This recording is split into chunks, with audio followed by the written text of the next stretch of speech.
Somewhere along the way, we started believing that changing your life required a moment. Buddhist stories say otherwise. Sometimes everything changes because of one question, one loss, one mistake.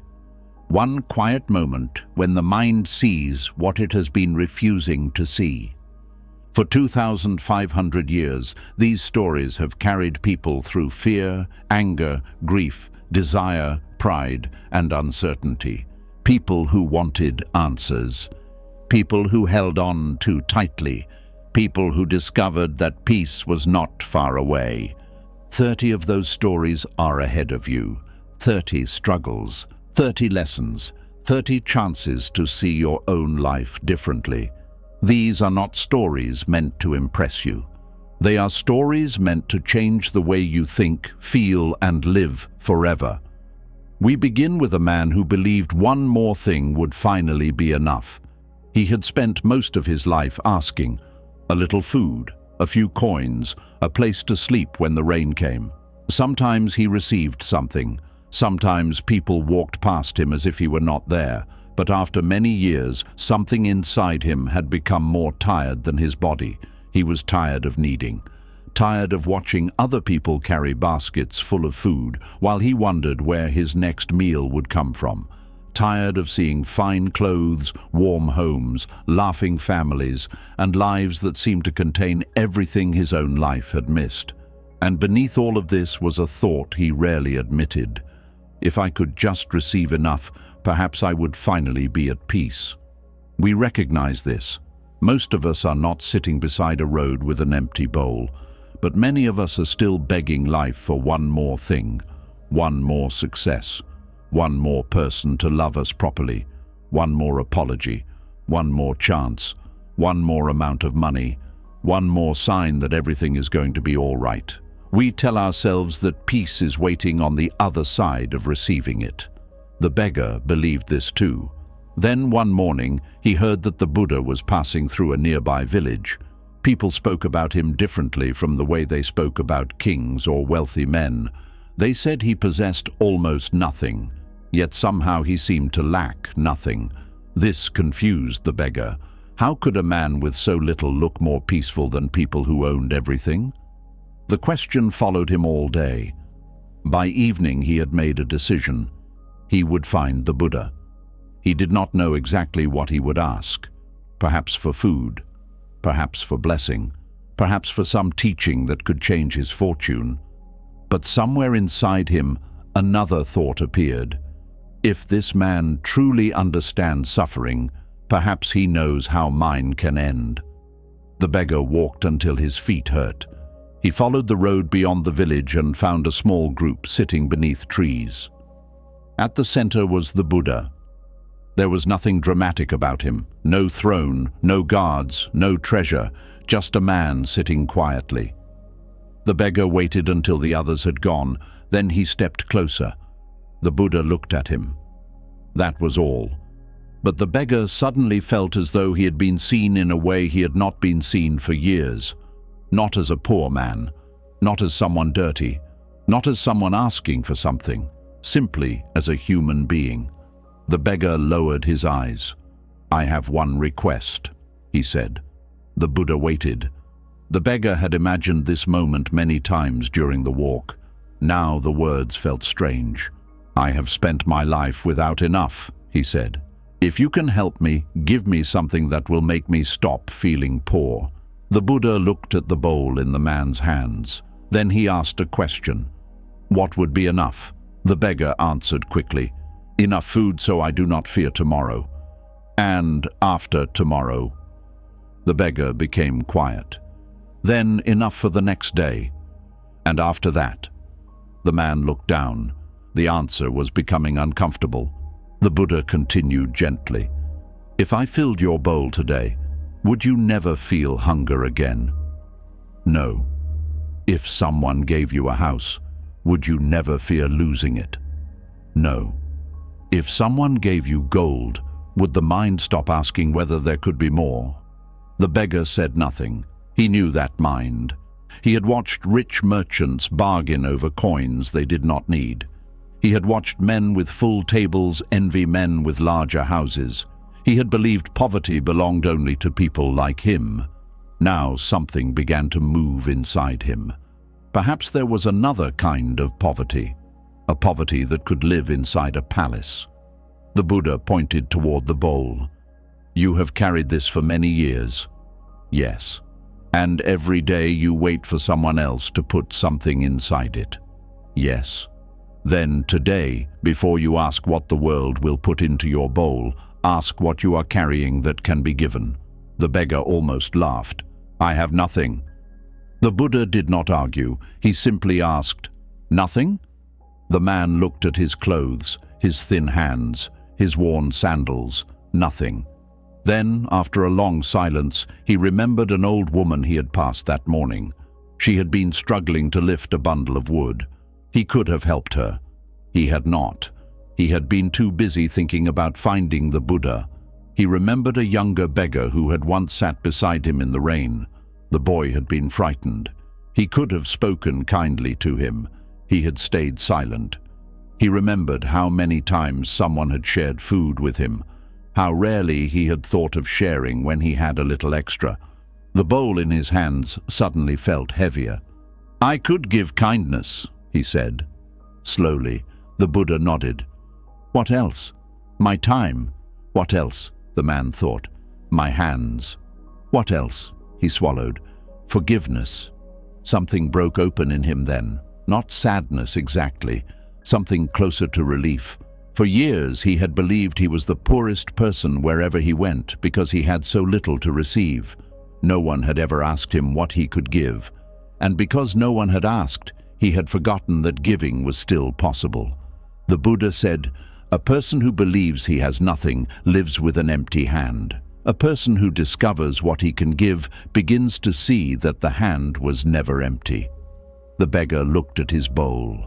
For the first time, it did not seem like proof of what he lacked. It was simply a bowl, nothing more. This is where the Buddhist lesson becomes uncomfortable. We spend so much of life measuring what has not been given to us. The childhood we should have had, the love someone should have shown, the money we should have earned, the respect we should have received. Some of these losses are real, some are deeply painful. Buddhism does not ask us to pretend otherwise. But suffering grows when our entire identity becomes the empty bowl. When we wake each morning asking only, "What am I still missing?" The mind can become poor even when life is full. And sometimes the first step out is not receiving more. It is discovering that there is still something inside us that suffering has not taken. The ability to be kind, to listen, to forgive, to help, to sit beside another person who is hurting and make them feel less alone. These things do not require wealth. And strangely, the moment we begin giving them, the life that looked empty begins to feel different. The beggar left the Buddha with no gold, no house, no promise that tomorrow would be easy. His bowl was still empty, but he was not. On the road back to the village, he saw an old woman carrying a bundle of wood. This time, he stopped. He carried it for her. She thanked him. And as he walked away, he felt something he had spent years trying to receive. Enough.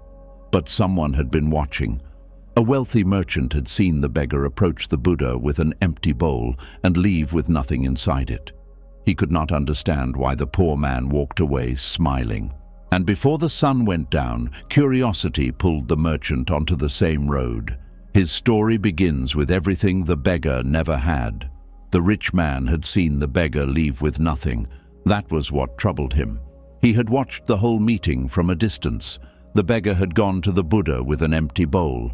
He had left with the same empty bowl. Yet somehow the man walked differently, lighter, almost peaceful. The rich man could not understand it, so he followed him. Not because he cared about the beggar, not yet. He followed because he wanted to know what had happened. The rich man had spent his whole life understanding value. He knew the price of land, the price of grain, the price of horses, the price of labor. He knew how to buy cheaply and sell at the right time. He knew how to make money grow. People respected him for this. Some feared him, some envied him. He had a large house, servants, fine clothes, more food than he could eat. Yet when he saw the beggar walking away smiling with nothing in his bowl, something inside him became restless, because the rich man knew that smile, or rather, he knew that he did not have it. We recognize this too. Sometimes what disturbs us most is not another person's wealth. It is another person's peace, especially when we cannot explain where it came from. The rich man followed at a distance. The beggar entered the village. A woman was struggling with firewood. The beggar stopped and carried it for her. An old man dropped a basket. The beggar helped gather what had fallen. A child began crying near a doorway. The beggar crouched beside him until his mother came. None of these things were impressive. No one applauded. No one paid him. Still, each time the beggar helped someone, his face seemed softer. The rich man became more confused.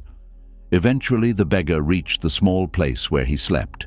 It was hardly a home, just a covered space beside an old wall. The rich man finally stepped forward. "You went to see the Buddha," he said. The beggar turned. "Yes." "What did he give you?" The beggar smiled. "Nothing." The rich man frowned. "I saw that. So why do you look as if you received something?" The beggar sat down. For a moment he looked at the empty bowl in his hands. Then he said, "He showed me that I was not as empty as I thought." The rich man almost laughed. "You own nothing. I know. You do not know where tomorrow's food will come from. I know. You sleep beside a wall. Yes. And you say you are not empty." The beggar looked up. "I thought being poor meant having little. Now I think there is another kind of poverty." The rich man became still. "What kind?" "Never feeling that what you have is enough."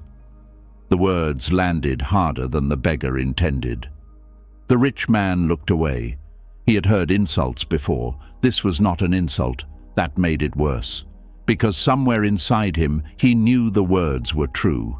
He had spent years building his fortune. At first he wanted enough money to feed his family, then enough to buy land, then enough land to become respected, then enough respect to become powerful. Every time he reached what he had wanted, another desire appeared. A larger house, a better horse, a stronger business, more influence, more security. He had called this ambition, but standing in front of the beggar, it suddenly looked like hunger. A hunger that had learned to wear expensive clothes. The rich man asked, "Do you no longer want food?" "Of course I want food." "Then what changed?" The beggar thought for a moment. "I still have needs, but I no longer think every need makes me incomplete." The rich man said nothing. This was new to him. He had always believed that discomfort meant something was wrong. If he felt insecure, he bought more land. If he felt unnoticed, he gave larger gifts in public. If another merchant became richer, he worked harder. If he feared losing what he had, he tried to gain more. He had never asked whether the hunger itself was the problem. That night, the rich man returned home. Everything was where it had always been. Oil lamps burned along the walls. Food covered the table. Servants moved quietly through the rooms. His wife asked why he was late. He said he had been walking. He did not explain more. He sat down to eat. There were 6 dishes in front of him. Yet for the first time, instead of seeing what was on the table, he noticed his mind. This is not enough. The rice could be better. The fruit is not fresh enough. My neighbor has a better cook. The thoughts came quickly. He had never noticed how many of them there were. The mind was constantly comparing, constantly reaching, constantly turning what was present into something lacking. He stopped eating. His wife looked at him. "Are you ill?" "No." But something was happening. The next morning, the rich man returned to the Buddha. He did not bring servants. He did not wear his finest clothes. He came alone. When he reached the Buddha, he bowed. "I followed the beggar," he said. The Buddha looked at him. "And what did you find?" "A poor man who seems richer than I am." The Buddha was quiet. The rich man continued, "I have spent my life collecting things because I thought they would make me feel safe. But the more I have, the more I fear losing." The Buddha asked, "If you are holding 10 coins, how many can you lose?" 10. If you are holding 100, 100. And if your peace depends on keeping what you hold? The rich man understood before the Buddha finished. Then the more I hold, the more fear I can create. The Buddha nodded. This is not a teaching against having things. Buddhism does not say a house is wrong, money is not wrong, comfort is not wrong. The problem begins when the mind says, this must stay, this must increase, this must never be taken from me, because everything changes. We know this, yet we live as if the things we love have promised not to leave. People change, bodies change, money comes and goes, health changes, status disappears. Even the strongest house will one day belong to someone else. The Buddhist word beneath all of this is attachment, not love. Attachment. The demand that what we love must remain exactly as we want it. And this demand creates fear. The rich man began to understand.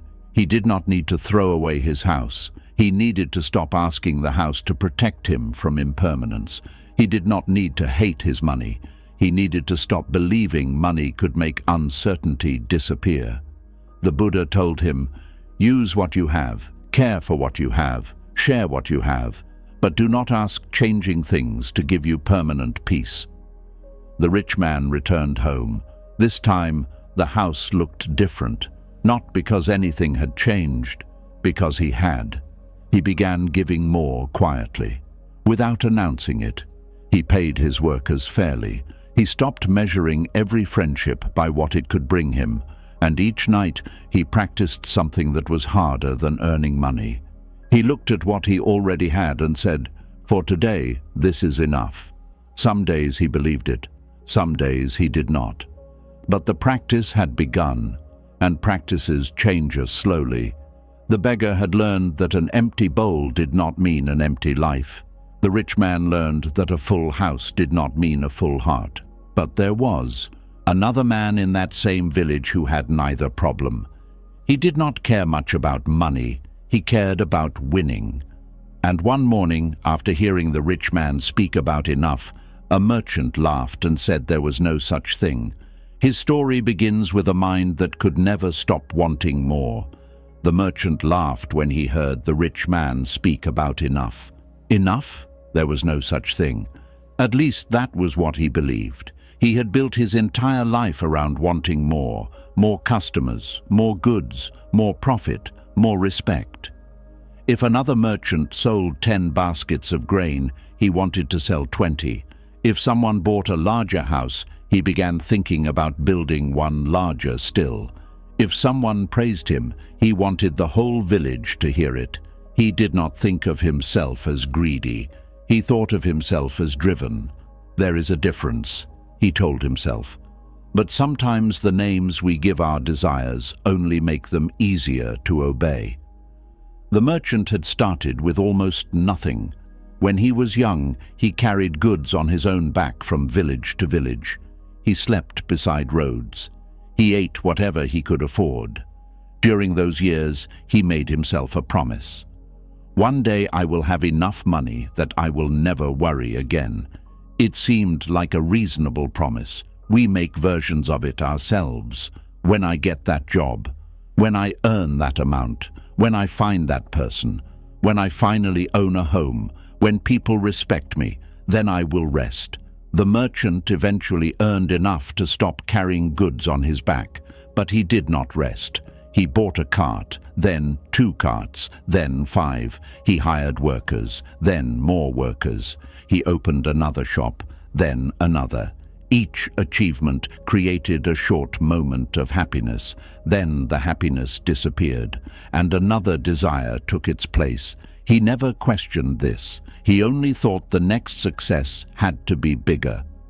One afternoon, he heard that the Buddha was teaching outside the village. The rich man from the previous story was there. The merchant went partly from curiosity and partly because he wanted to prove something. He listened while the Buddha spoke about desire. The Buddha said that craving was like drinking salt water. The more a person drank, the thirstier he became.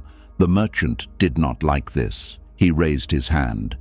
If desire causes suffering, he said, should people stop working, stop building, stop improving their lives? The Buddha looked at him. Do you work because the work is useful, or because you believe the next gain will finally make you complete? The merchant answered quickly, both. The Buddha smiled. Then watch carefully which one controls you. The merchant went home annoyed. He preferred teachings that could be dismissed easily. This one followed him. That evening, he opened the room where he kept his money. He counted it. He had counted it 2 days earlier. Nothing had happened to it. Still, he counted again. Halfway through, something strange happened. He heard the Buddha's question, "Will the next gain finally make you complete?" The merchant stopped. He looked at the coins in front of him. There were more than he had once dreamed of owning. He remembered the young man who had slept beside roads. If that younger version of himself could see this room, he would believe every fear had ended. But the older merchant was still afraid. Afraid business would slow. Afraid a competitor would become stronger. Afraid his workers were stealing. Afraid his sons might waste what he had built. Afraid sickness could make everything useless. The fortune had grown. So had the fear. He sat alone in that room for a long time. Then he noticed something even more painful. He could not remember the last time he had enjoyed what he owned. Food became a comparison. Homes became a comparison. Friendships became opportunities. Even his children had become part of his ambition. He wanted them to succeed because their success would say something about him. Nothing was allowed simply to be what it was. Everything had to become more. The next morning, he returned to the Buddha. This time, he did not argue. "I think I understand the salt water," he said. The Buddha waited. "I keep drinking. And I keep becoming thirstier." The Buddha picked up a handful of dry leaves. "How many leaves do you need before one leaf can be seen clearly?" The merchant looked confused. "Only one." "And how much of this moment do you need before you can live it?" The merchant became quiet. The Buddha continued, "Craving does not live in what you have. It lives in the mind that says what is here cannot be enough." That sentence stayed with him. What is here cannot be enough. He saw how often his mind said it. At breakfast, not enough. At work, not enough. When his wife smiled at him, not enough.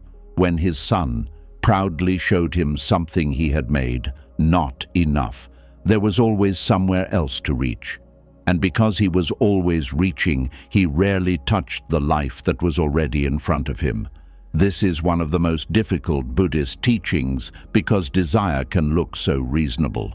We think suffering comes only from wanting bad things, but even good desires can imprison us when we believe we cannot be peaceful until they are fulfilled. Wanting health is natural. Wanting love is natural. Wanting security is natural. The suffering begins when the mind says, "I cannot be whole without this," because then our peace belongs to something outside us, something changing, something we may gain, something we may lose. The merchant did not close his shops. He did not give away everything. He still worked, but he began practicing something new. When his mind said more, he asked, "Why?" When it said not enough, he looked again. He ate one meal without discussing business. He listened to his wife without planning his reply. He sat with his children without thinking about what they should become. These moments felt small. But his life had been made from small moments he had been missing. Slowly, he discovered something strange. Enough was not an amount. Enough was a way of seeing. One evening he closed his shop early. His workers looked surprised. The merchant walked toward the river. For once, he had nowhere else to be. Near the water, he saw two monks approaching. A young disciple walked behind an older monk. On the riverbank stood a woman who was afraid to cross. The merchant stopped to watch. He did not know it yet, but the lesson waiting at that river had nothing to do with money. It was about something else we carry long after we could have put it down. The merchant stood near the river and watched the two monks approach. The older monk walked slowly. The younger monk followed a few steps behind. The river was not deep, but the rain had made the current strong. At the edge of the water stood a young woman. Her fine clothes were lifted slightly above the mud. She looked from the river to the other side and then back again. She was afraid. The older monk stopped. "Do you need help?" The woman nodded. "I cannot cross safely." The younger monk immediately looked uncomfortable. Their training was strict. The monks were expected to be careful about physical contact with women. The young disciple knew this well. He expected his teacher to offer advice and continue walking. Instead, the older monk stepped toward the woman. "Come." He lifted her carefully. Then he carried her into the river. The younger monk stared. He could hardly believe what he was seeing. The older monk moved through the water slowly, keeping his balance against the current. When they reached the other side, he gently placed the woman on the ground. She bowed. "Thank you." The monk bowed back. Then he continued walking. That should have been the end of it. For the older monk, it was. For the younger monk, it had only begun. They walked in silence. The young disciple kept replaying what had happened. He touched her. He carried her. He knows the rules. Why would he do that? At first, the disciple said nothing. He believed silence was respectful. But silence outside does not always mean silence inside. His mind became louder with every step. Maybe the teacher had become careless. Maybe age had made him weak. Maybe the rules did not matter to him anymore. Maybe everything the young monk had tried so hard to follow was meaningless. The thoughts multiplied. We know this kind of walking. The body is in one place. The mind is somewhere behind us. Back in a conversation, back at an insult, back at something someone did yesterday or 10 years ago. The moment is over, but inside us, it keeps happening. The monks continued. The afternoon became evening. Birds moved through the trees. The older monk seemed peaceful. This irritated the younger monk even more. Finally, he could not remain silent. "Teacher." The older monk turned. "Yes, we are monks. Yes, we are not supposed to touch women." The older monk waited. The young disciple's voice became stronger. "But you picked that woman up. You carried her across the river. How could you do that?" The older monk looked at him for a moment. Then he said, "I put the woman down at the river." He paused. "Why are you still carrying her?" The young monk stopped walking. There are moments when a teaching enters us before we have time to protect ourselves from it. This was one of those moments. The disciple had spent hours believing his teacher was the one who had carried something he should not. Now he saw that he had been carrying far more. The woman was gone. The river was behind them. The action had ended. Only his mind had refused to leave. This is why the story has survived. Because almost everyone is carrying someone, a person who insulted us, a parent who failed us, a friend who betrayed us, a stranger who embarrassed us, a partner who left. Sometimes they are not even in our lives anymore, yet they travel with us. They sit beside us while we eat. They enter our thoughts before sleep. They appear during conversations that have nothing to do with them. We say, "I am over it." Then one memory returns, and suddenly the whole thing is alive again. Buddhism teaches that suffering does not come only from what happens, it also comes from the mind's relationship with what happened. The event may last 1 minute. The mind can repeat it for 20 years. This does not mean pain is imaginary. The hurt was real. The betrayal may have been real. The loss was real. Buddhist practice does not ask us to deny any of this. It asks something more difficult. Is the event still happening now? Or are we carrying the past into the present and asking the present to suffer for it? The young disciple lowered his eyes. "I was angry," he said. "I know," the older monk replied. "I thought I was protecting the teaching." "Perhaps." The young monk looked back toward the river, although they could no longer see it. Then was the rule meaningless? No. This surprised him. The older monk continued, "Rules can guide the mind, but compassion must also be understood. The woman needed help. I carried her across the water and put her down. You followed a rule with your body, but your mind became attached to judgment." The disciple understood something painful. It is possible to look correct and still be trapped. It is possible to follow every rule while anger grows inside us. It is possible to be right and still suffer. This matters. Many of us have spent years trying to prove that we were right about what happened. And perhaps we were. Perhaps they truly treated us badly. Perhaps the apology should have come. Perhaps the choice they made was unfair. But there comes a point when being right no longer heals us. It only keeps us connected to the wound. Letting go is not saying what happened was acceptable. Letting go means refusing to carry it forever. The older monk resumed walking. The disciple followed. This time, something was different. Each step felt like a question. What else am I carrying? Whose words? Whose mistakes? Whose judgment? What old moment have I kept alive because I do not know who I would be without it? That night, the monks reached a small monastery. The young disciple sat alone for a long time. Whenever the image of the woman returned, he did not fight it. He simply noticed it. Then he let it pass. Again it returned. Again he released it. This, too, is practice, not forcing the mind to forget, not pretending, just refusing to pick up again what has already been put down. By morning, the young monk thought he understood. He did not, because knowing a lesson when it belongs to someone else is easy. Living it when the burden belongs to us is different.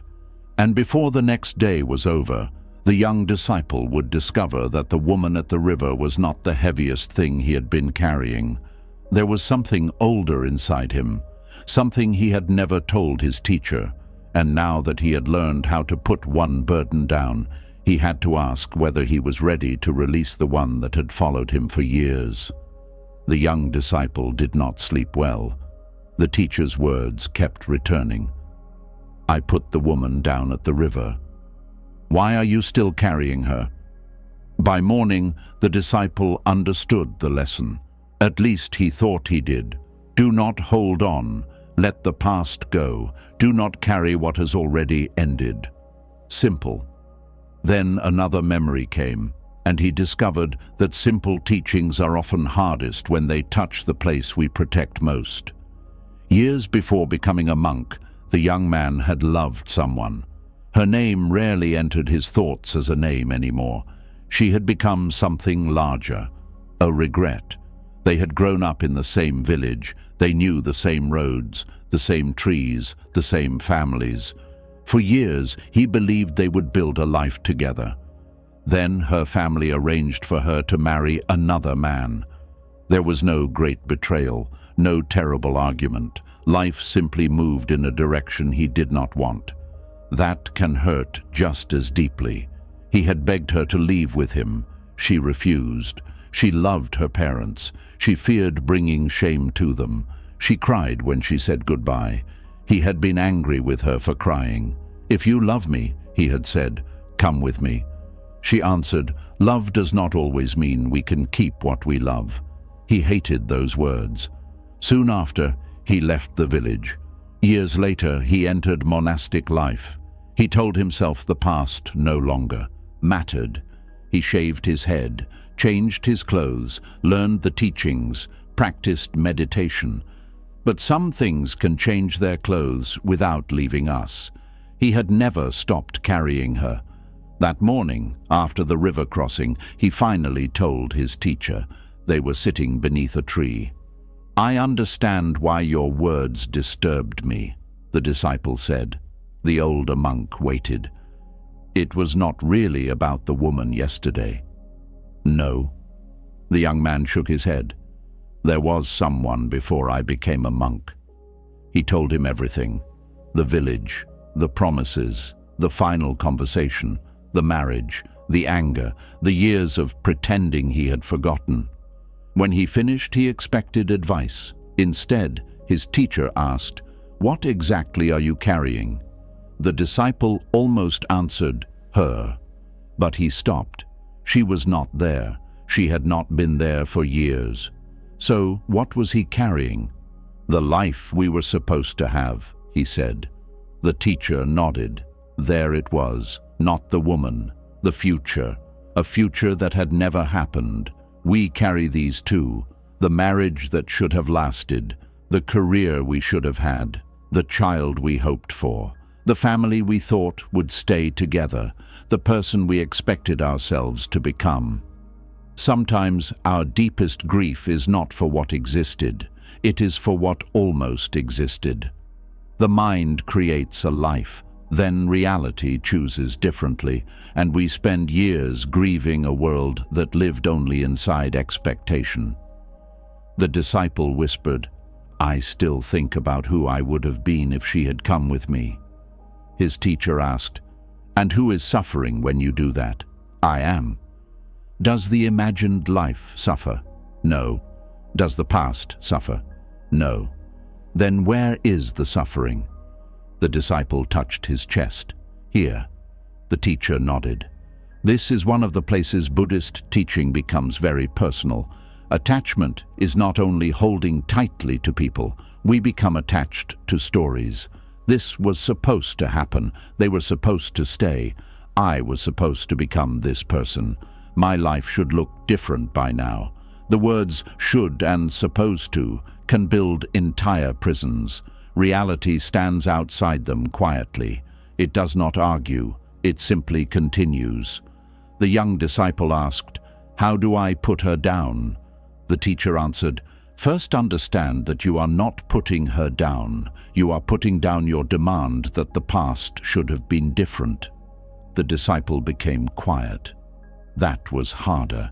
He had thought letting go meant forgetting someone. Now he saw that he could remember her without demanding another ending. He could care about what they had shared without living inside what never happened.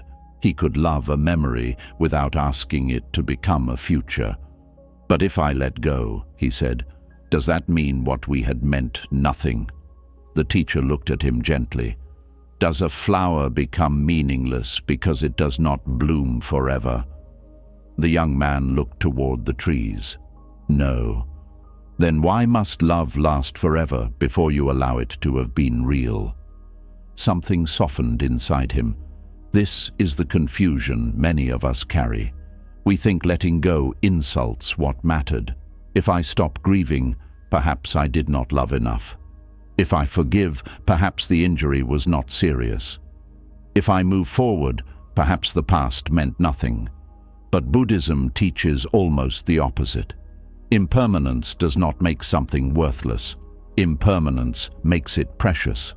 A sunset matters because it ends. A conversation matters because it cannot be repeated exactly. A person's presence matters because no one stays forever. To accept the ending is not to erase the meaning. It is to stop asking the beautiful thing to become permanent before we allow it to have been beautiful. The disciple sat with this for a long time. Then his teacher gave him a simple practice. "Tonight, when she comes into your mind, do not push her away." What should I do? Thank her.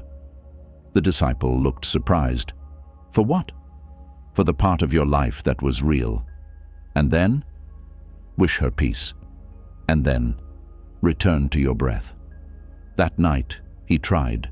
Her face appeared. Instead of building the old story, he said quietly inside himself, "Thank you. May you be peaceful." Then he breathed. The memory returned. He did it again. "Thank you. May you be peaceful." Breath. He cried. Not because he wanted her back, because for the first time, he was allowing the story to end. There is a kind of grief that comes when we finally stop fighting reality. It hurts, but it is a clean pain, different from the pain we create by arguing endlessly with what cannot be changed. By morning, the young disciple felt no miracle. He still remembered. He still felt sadness. But the memory no longer demanded anything from him. That was enough. He had learned that we can put someone down without throwing them away. We can release the future we imagined and still honor the past we lived. We can stop carrying what cannot return. And sometimes the empty space left behind becomes the first place where peace can enter. But peace would not last long. Because later that same day, as the monks approached another village, they heard shouting near the road. A farmer was pushing through the crowd. His face was red with anger. He had come looking for the Buddha, and unlike the young disciple, he had no intention of putting anything down. He had come to give his anger to someone else. The farmer came looking for the Buddha with anger already prepared. He had been carrying it since morning, maybe longer. People in his village had begun listening to the Buddha. Some of them had changed. A few drank less. Some stopped fighting. Some spent more time in silence. One man had even left his old life and become a monk. The farmer did not like any of this. He believed the Buddha was filling people's heads with ideas that made them weak. Life was hard. Fields had to be worked. Debts had to be paid. Families had to be fed. What good was sitting quietly beneath a tree? So when the farmer heard that the Buddha was teaching near the road, he left his tools behind and went to find him. He did not go to listen. He went to attack. We know this feeling. Sometimes we decide what someone is before we have heard them. Sometimes anger begins long before the conversation. We practice the argument in our heads. We choose the words. We imagine what they will say. We prepare to win. By the time we meet the person, we are no longer speaking to them. We are speaking to the version of them our anger created. The farmer pushed through the crowd. People moved aside. He stood in front of the Buddha. "You are a fool," he said. The people around them became quiet. The Buddha looked at him. The farmer continued, "You teach people to turn away from real life. You teach them to become useless. Men should work. They should provide. They should not sit around listening to you talk about suffering." The Buddha did not answer immediately. The farmer mistook the silence for weakness. So he became louder. "You think you are wise? Nothing. You think you are better than us? Nothing." The farmer felt his anger growing. This happens more often than we notice. Anger wants resistance. It wants something to push against. When it meets silence, it can become confused. The farmer had expected the Buddha to defend himself. He had expected an argument. He wanted one, because anger feels strongest when someone else agrees to carry it with us. Finally, the Buddha spoke. If someone brings you a gift and you refuse to accept it, who does the gift belong to? The farmer frowned. What? If a man comes to your home carrying food for you and you do not take it, who keeps the food? The man who brought it. The Buddha nodded. Then if you bring me anger and I do not accept it, who keeps the anger? The crowd was silent. The farmer stared at him. He had come with many answers. He had not prepared for this question.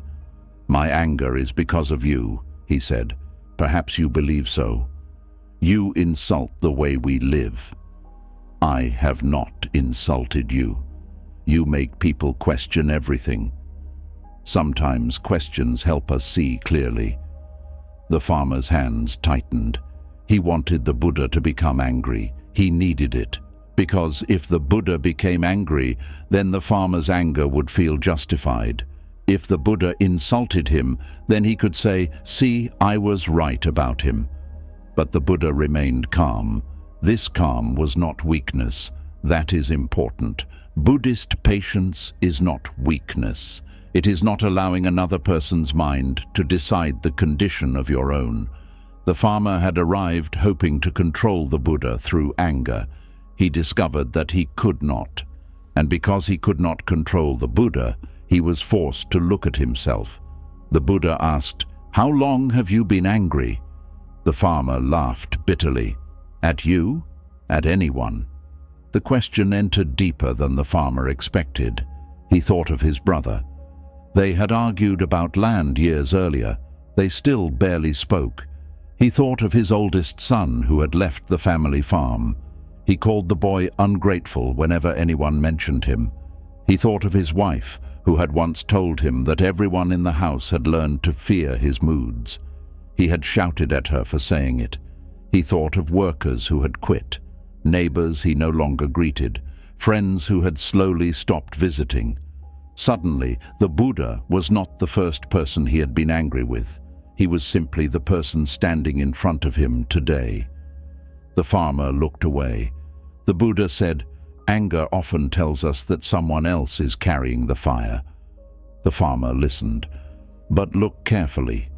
Whose hand is burning?" The farmer's breathing slowed.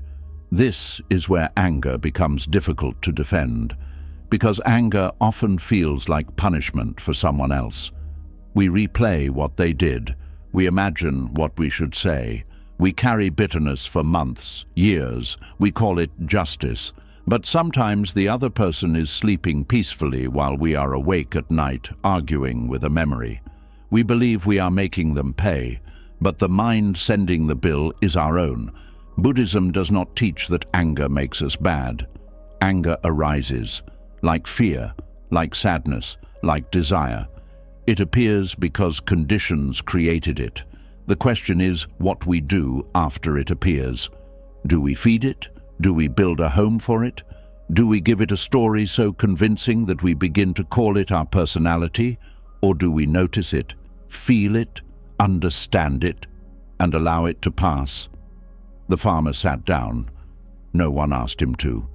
He simply no longer wanted to stand above the Buddha shouting, "My brother cheated me," he said. The Buddha listened. "My son abandoned the farm." The Buddha listened. "My wife says I am angry all the time." The farmer's voice became quieter. "Maybe she's right." The Buddha asked, "Does your anger repair the land your brother took?" "No." "Does it bring your son home?" "No." "Does it make your wife feel safe?" The farmer lowered his head. "No." "Then perhaps the anger has finished its useful work." The farmer looked up. "Useful?" Anger can tell us that something hurts, that something matters, that something may need to change. But after we hear the message, we do not need to keep carrying the messenger. The farmer sat with that. He had treated anger as strength. Now he wondered whether he had been serving it. He finally asked, "What should I do when it comes again?" The Buddha answered simply, "Know that it has come. That is all, at first." The farmer seemed disappointed. The Buddha continued, "Say inside yourself, anger is here. Do not say, I am anger. Do not say, this is who I am. See it as something that has arisen." The distinction was small, but it mattered. Anger is here, not I am anger. One creates space, the other creates identity. The farmer left that day without apologizing for everything.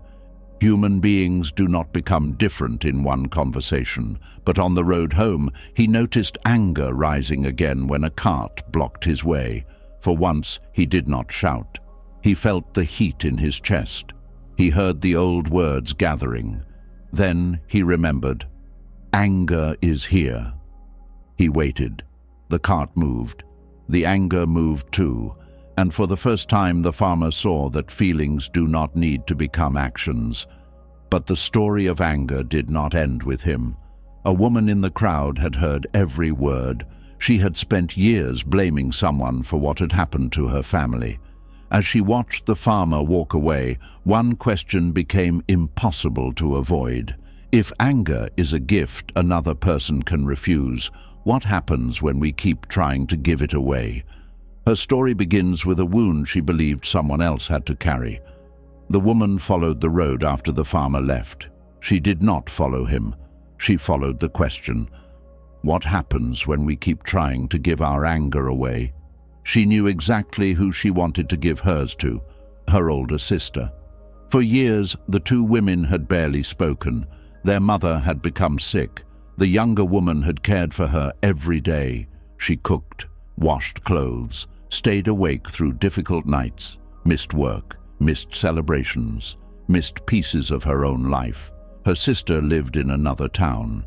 She visited rarely, always with reasons. A sick child, a busy husband, a long journey, too little money. The younger woman listened to those reasons until she could no longer hear them as reasons, only excuses. Then their mother died. At the funeral, the older sister cried loudly. That made everything worse. The younger woman watched her and thought, "You do not deserve to cry like that. You were not there." Afterward, people praised both daughters. The younger woman wanted to scream. We know this kind of pain. Sometimes anger grows around love. We cared, we showed up, we sacrificed, and someone else did not. The unfairness stays in the body. The woman began telling the story often, to neighbors, to relatives, to friends. My sister abandoned us. Every time she told it, she felt the same heat. At first, people agreed. Then, slowly, they became tired of hearing it. But she was not tired. Anger can become a place we return to because it gives shape to pain. Without the anger, we may have to feel what is underneath. Grief, loneliness, disappointment, the terrible knowledge that someone we needed did not come. That afternoon, after hearing the Buddha speak to the farmer, the woman stepped forward. "I understand what you told him," she said. "Do you?" the Buddha asked. She hesitated. "I understand that anger belongs to the person who carries it." The Buddha nodded. "But what if the other person deserves it?" There it was, a question many of us have asked. What if my anger is justified? What if they really were wrong? What if letting go feels like allowing them to escape? The woman told the Buddha about her sister. She described every missed visit, every difficult night, every excuse. When she finished, she expected him to tell her to forgive. Instead, he asked, "What do you want your sister to feel?" The woman answered quickly, "Guilty." "For how long?" She stopped. "I don't know." "Until you feel better?" "Yes." "And if her guilt does not make you feel better?" The woman looked down. That possibility had never occurred to her. She had imagined justice as a kind of exchange. Her sister would finally understand the pain. Then somehow the pain would leave her. The Buddha asked, "Have you tried to make her feel guilty?" "Yes." "Did it heal you?" "No."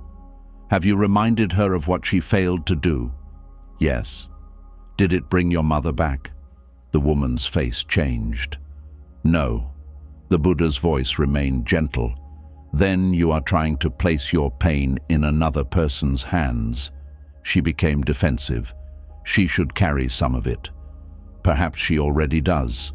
The woman looked up. She had never considered that. "What do you mean?" "You know your own grief. Do you know hers?" "No." "You know what you sacrificed. Do you know what she feared?" "No." "You know the story from where you stood." The Buddha paused. "Can you see that she also stood somewhere?" The woman's anger rose. "So I should excuse her?" "No." This mattered. Understanding is not the same as excusing. Compassion does not require us to call harmful behavior good. Buddhism asks us to see clearly, not only what happened, but what we add to what happened. The Buddha said, "You may decide that what she did was wrong, but ask whether you want her wrong action to keep shaping your mind." The woman became quiet. This was the part she had not seen. Her sister's absence had lasted months. Her anger had lasted years. One injury had become many. Every time she replayed the story, she reopened it. Every time she imagined what her sister should feel, she tied herself to her sister again. She wanted freedom, but she wanted her sister to suffer first, and that condition was keeping the door locked. The Buddha picked up a small stone. "Hold out your hand." She did. He placed the stone in her palm. "Imagine this is your anger." She closed her fingers around it. "Now give it to me." The woman stretched out her hand. The Buddha did not take it. She held it there. He waited. After a few moments, her arm began to tire. "Take it," she said. The Buddha remained still. "You see?" She lowered her arm. "If the other person will not carry what you want to give them, you keep carrying it yourself." The woman looked at the stone. Something in her began to loosen. She had spent years trying to force her sister to receive guilt, but even when her sister cried or apologized, it had never been enough, because the real burden was not in her sister's hand, it was in her own. "What do I do with it?" she asked. "Put it down." The woman opened her hand. The stone fell into the dust. It was almost too simple. She laughed once, then she cried, not because everything was healed, because she suddenly felt how tired she was. Anger had kept her standing. Without it, grief arrived. "I miss my mother," she whispered. The Buddha nodded. There it was, under the anger, the real wound. Not only her sister. Her mother was gone. She had been so busy blaming someone that she had hardly allowed herself to grieve. This happens. Anger can protect us from softer pain. It feels stronger to say you failed me than to say I needed you. It feels stronger to accuse than to admit I was alone. But healing often begins when the stronger feeling steps aside and the quieter one is finally heard. The woman returned home. Several days later, she sent a message to her sister. Not forgiveness, not yet, just a request. "Come sit with me." When her sister arrived, they spoke badly at first. There were defenses, tears, silence.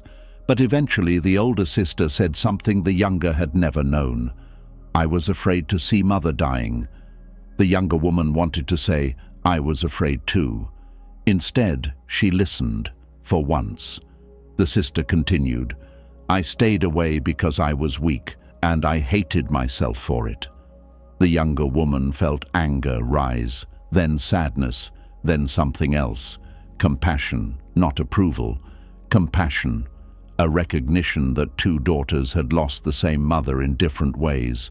The sisters did not repair everything that day, but they stopped throwing the stone back and forth. And sometimes, that is where peace begins.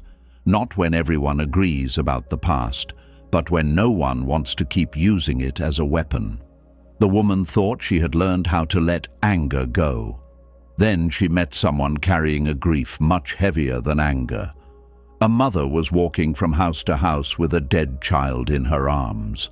She was asking strangers for something impossible, something no one had the courage to tell her she could not have. And soon she would bring that impossible request to the Buddha. The mother arrived carrying her child. She would not let anyone take him. People had tried, family members, neighbors, women who had known her since she was young. She pushed them away. "My child is sick," she said. But the child was not sick. He had died. The mother could see his face, his hands, the little body she had washed and held and fed. Everything looked almost the same. How could the world say he was gone? She refused to believe it. Grief can do this. It can stand in front of reality and say no.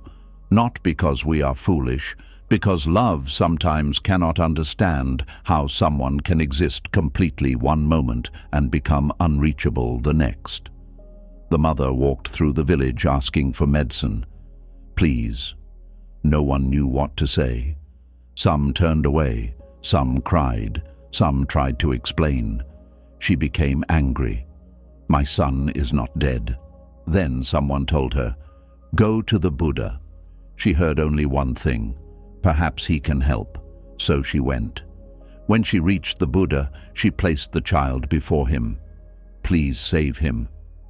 The Buddha looked at the mother. He understood that a teaching given too quickly can become cruelty. There are moments when truth must be entered slowly. So he did not say, accept death. He did not say, everything is impermanent. He gave her a task. I can help you, he said. The mother's face changed immediately. Hope returned. What must I do? Bring me a handful of mustard seeds. That is easy. But they must come from a house where no one has ever died. The mother stood quickly. She knew mustard seeds were common. Every kitchen had them. She lifted her child and hurried toward the village. For the first time that day, she believed the problem had a solution. She knocked at the first house. A woman answered, do you have mustard seeds? Yes. Has anyone ever died in this house? The woman paused. My father died here last winter. The mother left. Second house. Mustard seeds? Yes. Death. My husband's mother. Third house. My little sister. Fourth. Our first son. Fifth. My grandfather. House after house. Seeds were everywhere. So was death. At first, the mother became frustrated. Surely one family had been spared. She walked farther. She asked richer people, poorer people, young families, old families. The answers changed. The truth did not. My wife, my brother, our baby, my friend lived here before us. My parents. By evening, the mother's footsteps had slowed. Something was happening that no explanation could have done. She was discovering grief through other people's doors. At one house, an old woman invited her inside. The mother asked the same question. Has anyone died here? The old woman looked at the child in her arms. Yes? Who? My husband. The mother prepared to leave, but the old woman touched her arm gently. I still speak to him sometimes. The mother stopped. Why? Because love does not know what to do with absence at first. The words entered her. The old woman offered her water. For the first time all day, the mother sat down. They spoke, not about philosophy, not about impermanence, about missing someone, about waking and forgetting for 1 second, then remembering, about reaching toward the other side of the bed, about hearing a sound and thinking the person has returned. When the mother left, she did not ask for mustard seeds. She went to another house, then another, but the search had changed. She was no longer looking only for a family untouched by death. She was beginning to understand that there was no such family. This is one of Buddhism's deepest truths. What makes suffering feel unbearable is often the belief that it has chosen us alone. Why me? Why my child? Why my family? Why this loss? The question is human, but grief becomes even heavier when we imagine the rest of the world has been allowed to keep what we lost. The mother discovered that behind almost every door was a name people still missed. Death had entered every kind of home. Quiet homes, happy homes, wealthy homes, homes full of children, homes where people prayed, homes where people did not. No one had been given an exemption. By nightfall, the mother sat beneath a tree outside the village. Her child's body was still in her arms, but now she looked at him differently, not as someone waiting for medicine, as her son, her beautiful son, her dead son. The truth finally entered, and with it came a pain so large she thought it might break her. She cried, not the frantic crying from earlier. This was different. It was grief without bargaining. He is gone. The sentence came. She hated it, but it was true. The next morning she returned to the Buddha without mustard seeds. Her arms were empty. She had finally allowed the child to be taken for burial. The Buddha saw her approaching. You could not find the seeds. She shook her head. I found many seeds. She sat down. But I could not find a house without death. The Buddha nodded. And what did you find? The mother was quiet for a long time. Everyone has lost someone. Yes. I thought this was happening only to me. Yes. She began to cry again. The Buddha did not stop her. Buddhist wisdom does not remove grief by force. It makes room for grief without allowing grief to become the whole world. The Buddha said, everything born changes, everything gathered separates, everything living moves toward death. These words can sound cold when life is easy. When life has broken open, they become something else, not comfort exactly, truth, and truth can become a kind of ground. The mother asked, how do I live knowing everyone I love will die? The Buddha answered, by loving them while they are here. Simple, terrible, beautiful. We spend so much time wanting permanence that we miss presence. We look at someone we love and think about how afraid we are to lose them. But they are here, now. Impermanence is not only the reason things end, it is the reason this moment matters. The mother stayed near the Buddha for some time. Her grief did not disappear. She still woke some mornings reaching for her child. She still cried. But slowly the grief changed shape. It became softer. It began to include other people. When she saw another mother suffering, she sat beside her. She did not say, I know exactly how you feel. She simply stayed, because some wisdom cannot be spoken. It can only sit next to pain without running away. Years later, people remembered the woman not only for the child she lost. They remembered how gently she listened. Suffering had opened her, not because suffering is good, but because she stopped asking why death had chosen her, and began seeing that every living person was walking through the same fragile world. One old man heard her tell this story. He had been avoiding the thought of death for most of his life. He saved everything, delayed everything, spoke constantly about what he would do later. After hearing the mother, he went home and looked at his own aging hands.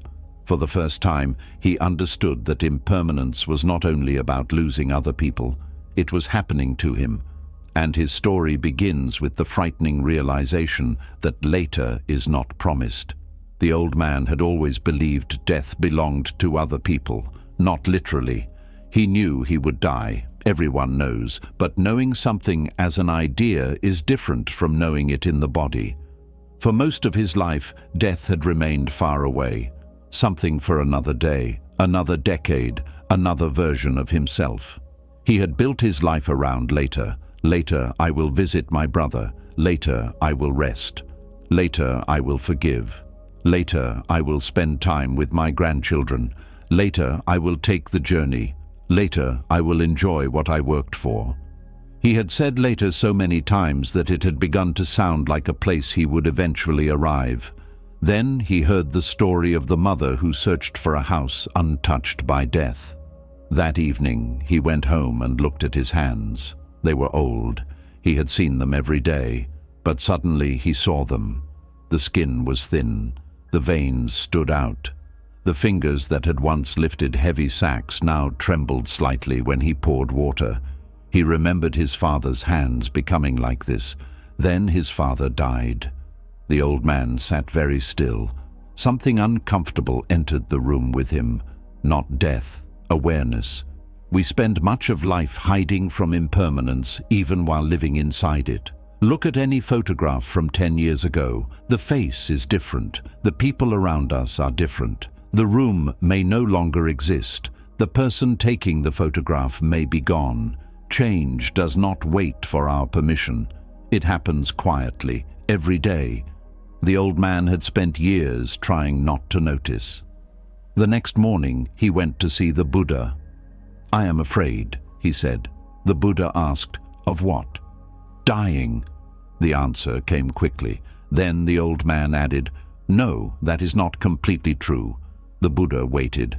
"I am afraid I have not lived." There it was. Sometimes the fear of death is really the fear of an unlived life.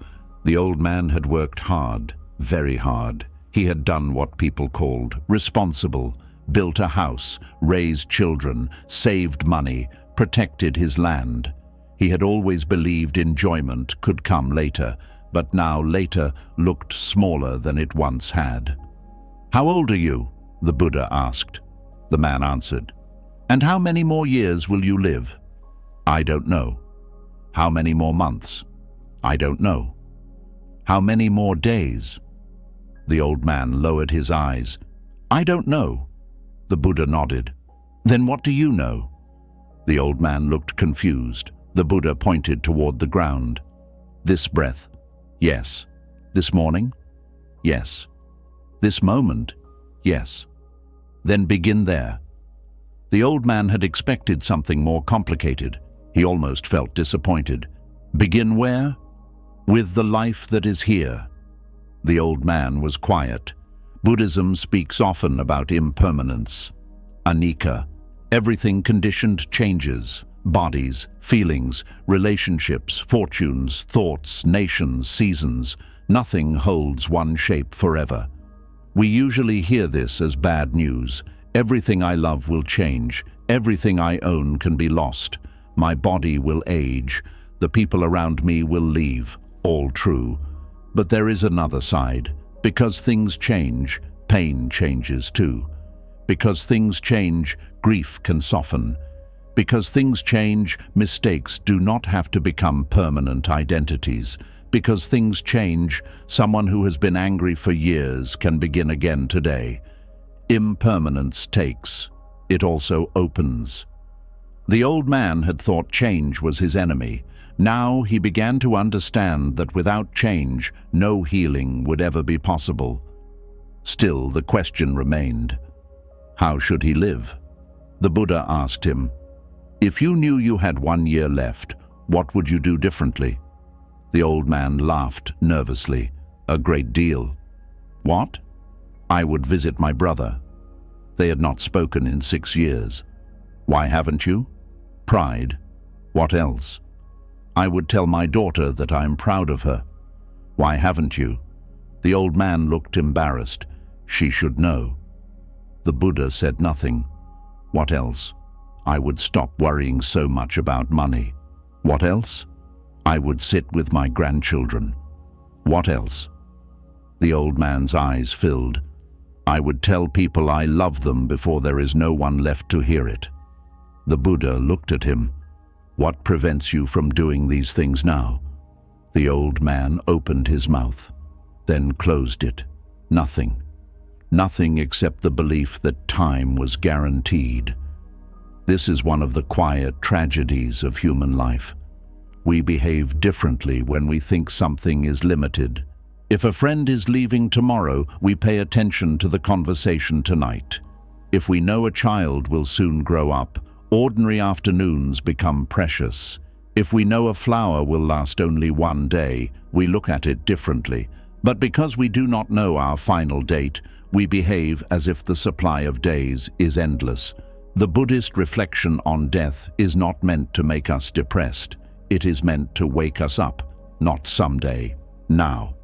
The old man returned home. The first thing he did was strange for him.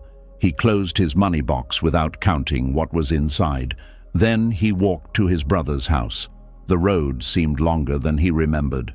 When his brother opened the door, both men stood silently. 6 years of pride stood between them.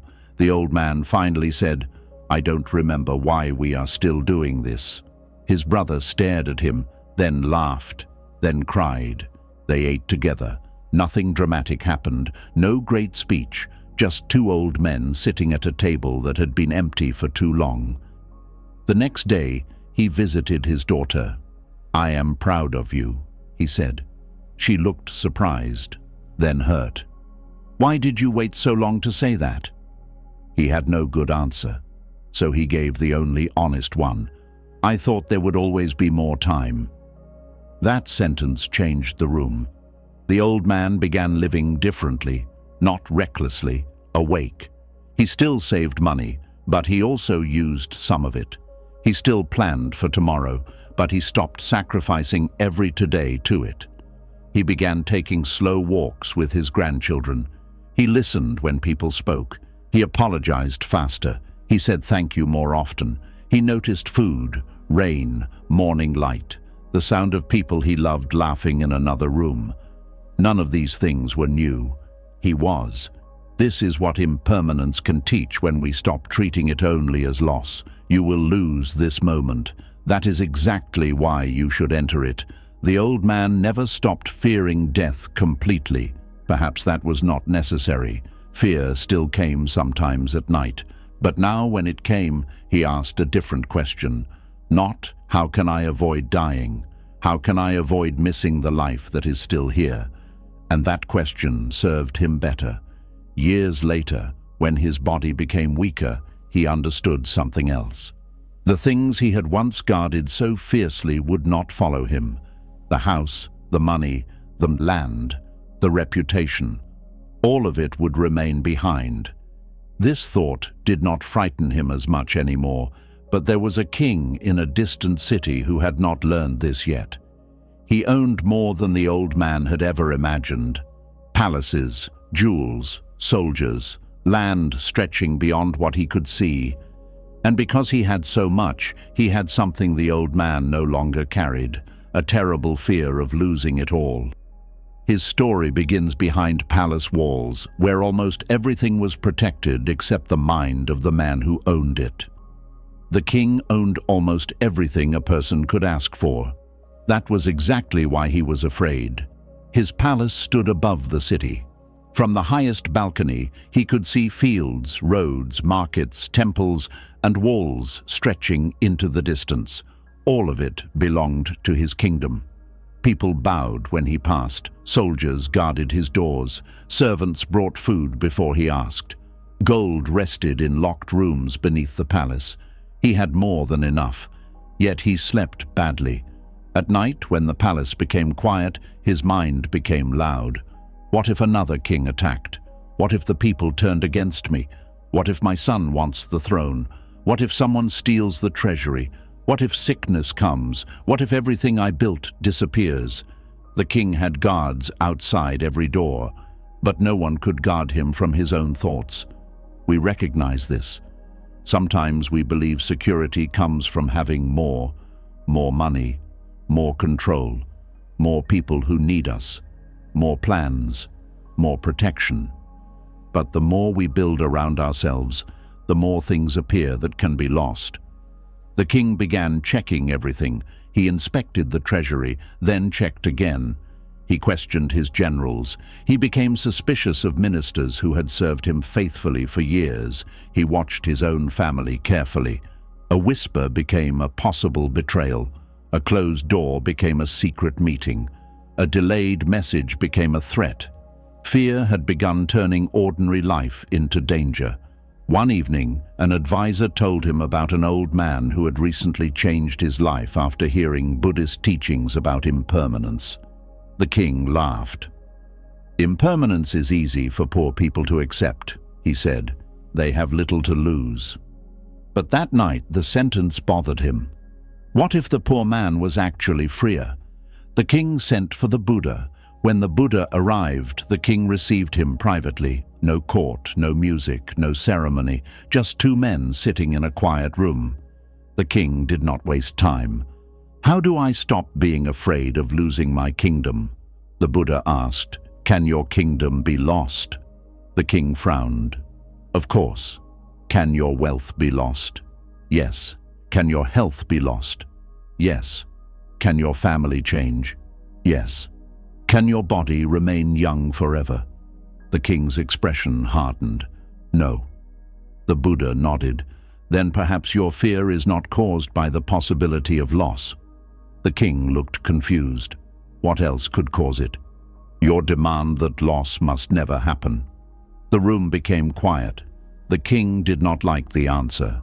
He had expected a method, a meditation, a blessing, something that would protect him. Instead, he was being told that protection itself had limits.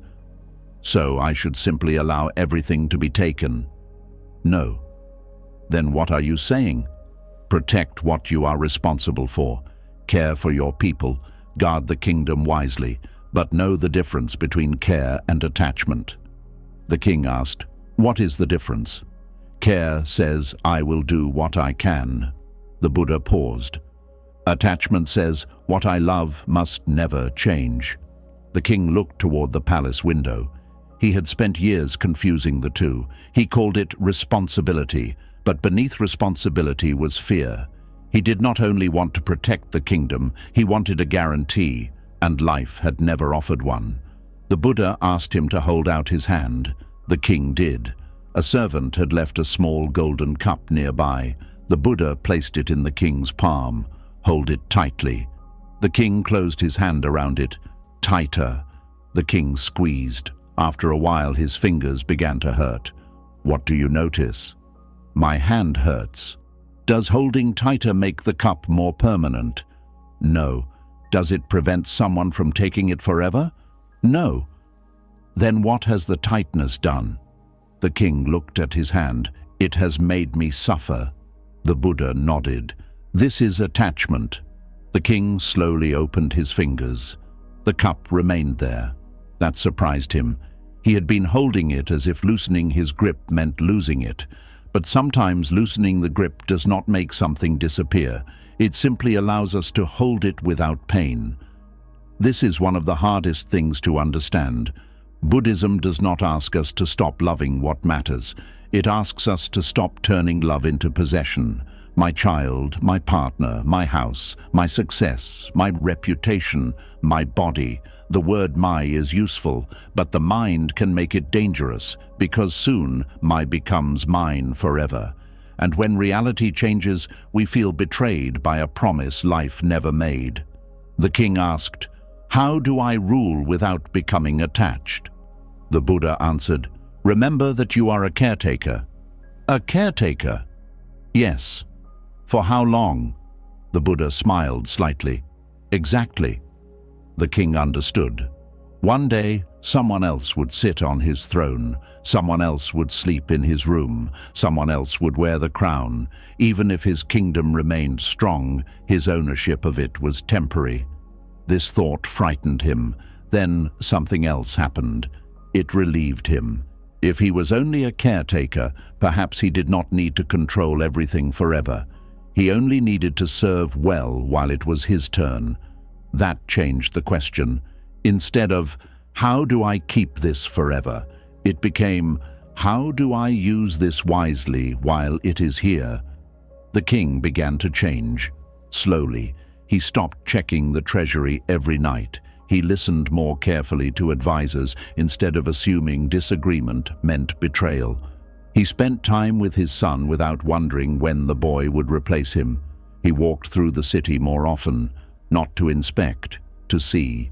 He noticed workers, children, old people, people whose lives had existed beneath his fears all along.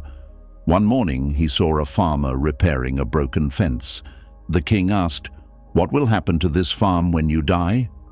The farmer laughed.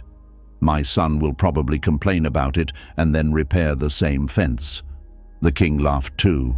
For once, death did not sound like destruction. It sounded like continuation. Life moved through people, not around them. Years passed. The king still felt fear. When news came of enemies near the border, he worried. When he became sick, he worried. When his son grew stronger, he noticed the old fear returning, but now he recognized it. "I am trying to close my hand again." So he opened it, not carelessly, wisely. He protected what needed protection. Then he allowed uncertainty to remain uncertain. This is a quiet kind of freedom, not knowing that nothing will change, knowing that everything may change and still choosing to live fully. One night, a thief entered the city. He had heard stories about the palace treasury, gold, jewels, silver bowls. He dreamed of taking enough to escape poverty forever. But palace guards frightened him, so he chose an easier target. A small hut outside the city where an old monk lived alone. The thief expected little resistance. What he did not expect was to enter a house with almost nothing inside, and discover that the poorest man he had ever robbed was harder to steal from than a king. The thief waited until the moon was high. Then he moved toward the hut. He had watched it earlier that day. One old monk lived there. No guards, no dogs, no strong doors. Easy. The thief had been stealing for years, not because he loved stealing. At least that was what he told himself. He stole because life had been unfair, because others had more, because no one had helped him when he was young, because hunger did not care about morality. At first he stole food, then coins, then anything that could be sold. Eventually stealing became easier than asking whether he still needed to steal. This happens with habits. They often begin as answers. Then we forget the question. The thief reached the hut. He pushed the door open slowly. Nothing. A sleeping mat, a bowl, a robe, a small lamp. That was almost everything. The thief felt insulted. He had risked being caught for this? He began searching anyway. Under the mat, behind the bowl, inside a small wooden box. Nothing. Then a voice came from the doorway. "You must have walked far." The thief froze. The monk was standing behind him. The thief reached for his knife. "Stay back." The monk did. He did not shout. He did not call anyone. He simply looked around the hut. "You seem disappointed." The thief stared at him. "Where is your money?" "I have very little." "You are lying." The monk smiled. "If I had enough money to hide, perhaps I would have a better door." The thief did not laugh. He was angry. He had expected fear. People were supposed to fear him. Fear gave him control. But the monk seemed almost concerned for him. The thief searched again. Nothing. Finally, he grabbed the monk's spare robe. "This will do." The monk looked at it. "It is cold tonight." The thief narrowed his eyes. "Are you trying to stop me?" "No." The monk walked toward the wall and picked up another piece of cloth. "You should take this too." The thief stared. "What?" "You came all this way. It would be sad to leave with so little." The thief did not know what to do with this. He had been chased, beaten, cursed, threatened. No one had ever helped him steal from them. He thought it was a trick. "What do you want?" "Nothing." "No one wants nothing." The monk considered this. "Then perhaps I want you not to leave empty-handed." The words struck something in the thief. Empty-handed. He had spent his whole life trying not to be empty-handed. That was why he stole. He believed the things in his hands could change what was inside him. Food helped hunger. Coins helped poverty. But after years of stealing, another emptiness remained, one he could not name. The thief wrapped the robe around his arm. Then he noticed the monk looking outside. The moon was large, bright, beautiful. The monk said quietly, "If I could, I would give you that too." The thief followed his eyes. "The moon?" "Yes." For the first time that night, the thief laughed. "You are strange." "I have been told." The thief turned to leave. The monk did not stop him. He walked back toward the road carrying the robe. But something was wrong. The robe felt heavy, not physically, inside. The thief had taken things from hundreds of people. Usually he felt relief after getting away. Sometimes excitement. This time he felt shame. Why? The monk had not accused him. That was the problem. When people called him a criminal, he could become one. When they attacked, he could fight. When they hated him, he could hate them back. But the monk had given him no enemy. Without an enemy, the thief was left alone with himself. He stopped beneath a tree. The moonlight fell across the stolen robe. He suddenly imagined the old monk sleeping in the cold because of him. A thought appeared. Take it back. Another thought followed immediately. You are a thief. Thieves do not return things. There are moments when our identity becomes another prison. I am an angry person. I am weak. I always ruin things. I am selfish. I am a failure. I am this. I am that. We repeat these sentences until they begin deciding what we are allowed to do next. The thief had told himself for years, I am a thief.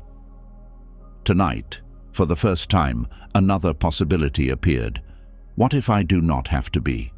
He hated the question. It frightened him more than getting caught, because if he could choose differently, then he would have to face all the choices that came before. He returned to the hut. The monk was sitting outside. You forgot something? He asked. The thief threw the robe toward him. I don't want it. The monk picked it up. Very well. Why did you give it to me? You needed something. You don't know what I need. That is true. The thief became angry again. Then why treat me like this? Like what? Like I am not a bad man. The monk looked at him for a long time. Then he said, You entered my hut to steal. Yes. That was not a good action. The thief waited. But an action is not the whole of a person. The thief looked away. This was not what he expected. Buddhism speaks deeply about karma, but karma is often misunderstood. It is not simply punishment. It is action and consequence. What we repeatedly choose shapes what comes next. Anger practiced again and again makes anger easier. Kindness practiced again and again makes kindness easier. Lying builds one kind of mind. Truth builds another. The past matters, but the next action matters too. This is why Buddhist teaching contains responsibility and hope at the same time. You are affected by what you have done, but you are not frozen forever inside it. The thief sat down outside the hut. I stole because I was hungry when I was young. The monk listened. Then I stole because I was angry. The monk listened. Then I stopped knowing why. The monk nodded. The thief's voice became quieter. I don't know how to stop. The monk said, Do not stop forever tonight. The thief looked at him. What? Stop for one action. The thief frowned. Then what? Choose the next one. This sounded too small, but maybe small was possible. Forever was impossible. One action was not. That night, the thief stayed near the hut. The monk shared the little food he had. In the morning, the thief repaired the broken door he had damaged. One action. Then he carried water. One action. Then he walked back toward the city without stealing. One action. The urge came many times. He noticed it. He continued walking. We like stories where people change instantly. Life is usually slower. The thief did not become perfect. He stole again months later, then regretted it, then returned to practice. Change moved forward and backward, but each time he remembered the monk's empty hut and the strange man who had almost given him the moon. Years later, the thief would say that the first thing anyone truly gave him was not the robe. It was the possibility that he was more than his worst action, but before he understood that fully, he returned to the monk again. This time, he did not come to steal. He came to ask a question. The monk had almost nothing left to offer him, so he gave him the one possession the thief had refused to take, and that gift would become harder to accept than anything he had ever stolen. The thief returned several days later. He came in daylight. That alone felt strange. For years, darkness had been his protection. Now he walked openly toward the hut. The monk was outside washing his bowl. He looked up. You came back. The thief nodded. I have a question. The monk placed the bowl beside him. The thief sat down. For a while, neither spoke. Then the thief said, "Why did you let me take your robe?" The monk smiled. "You returned it." "That is not an answer." "No." "Why?" The monk looked toward the road. "Because you believed taking something would help you." "And you knew it wouldn't?" "I suspected." The thief became irritated. "So you were teaching me?" "Perhaps you taught yourself." The thief looked down. He had expected the monk to sound wise. Instead, the man made everything sound simple. That was somehow worse. The thief asked, "Do you really own nothing?" "Not much." "What is the most valuable thing you have?" The monk thought. Then he reached inside the hut. He returned carrying his bowl, the same simple bowl he used every day. "This?" The thief laughed. "That? I eat from it. You could buy another." "If I had money." The thief smiled. Then the monk held out the bowl. "Take it." The smile disappeared. "What? You asked about my most valuable possession." "Yes. I am giving it to you." The thief stared at him. "I don't want your bowl." "Why not?" "Because you need it." The monk nodded. "That is why it is a gift." Something inside the thief tightened. Taking had always been easy. Receiving was different. When you steal, you can tell yourself the other person did not choose. You can avoid gratitude. You can avoid connection. But a gift creates a different kind of weight. Someone gives. Now you have to see them. The thief pushed the bowl back. "No." The monk kept his hand extended. "You wanted things from people for years." "Yes." "Now someone is offering something freely." I said no. "Why?" The thief stood. "Because I don't deserve it." There it was. The monk lowered the bowl. The thief began walking away. "Wait." He stopped. The monk asked, "Who told you that?" The thief did not turn around. "Told me what?" "That you do not deserve kindness." The question went deeper than anything else. He thought of his father, a hard man, quick hands, quick anger. When the thief had been a child, mistakes brought punishment, sometimes even hunger. "You are useless." He had heard that. "You will become nothing." He had heard that too. Later, when he began stealing, people called him worse. Eventually, he stopped needing others to say it. He said it himself. This is another way suffering survives. First, someone wounds us. Then years later, their voice continues, using our own mouth. We repeat the sentence, "I am worthless. No one can love me. Nothing good lasts for people like me." And because the sentence feels familiar, we mistake it for truth. The thief turned around. "My father." The monk waited. He said I was bad before I ever stole anything. Was he right? The thief laughed without humor. "I became bad." "That is not what I asked." The thief looked at him. The monk continued, "A child believes what is repeated." The thief's eyes filled with anger. "My father suffered too." "Perhaps." "He was poor." "Perhaps." "He was beaten when he was young." "Perhaps." "So what does that change?" "Understanding does not erase harm." The monk paused. "But it can stop harm from becoming inheritance." The thief sat again. He had spent years carrying his father's anger, then giving it to others. The cycle had moved through him. He had called it fate. Perhaps it was simply a pattern. Patterns can be interrupted. The monk placed the bowl between them. "Take it." The thief looked at it. "Why?" "Because you need to learn something harder than taking."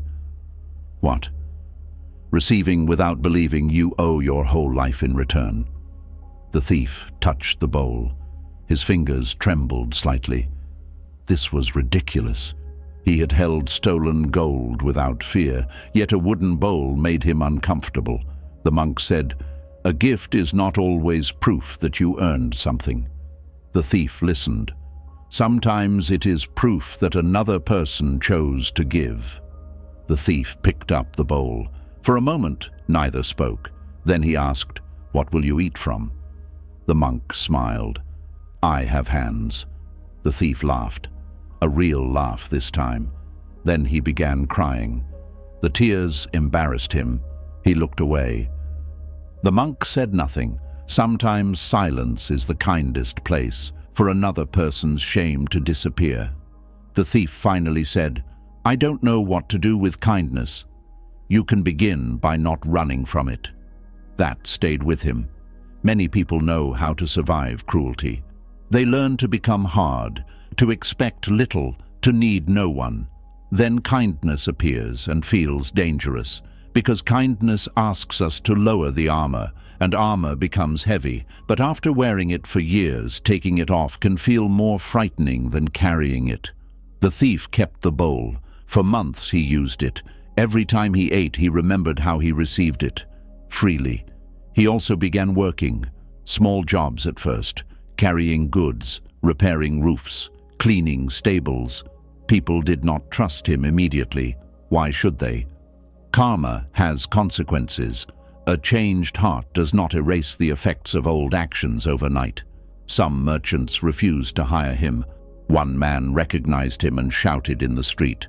The thief felt the old anger return. He wanted to say, "I am different now." But another thought came. They are allowed to remember who I was. That was difficult. Change does not require everyone else to forget.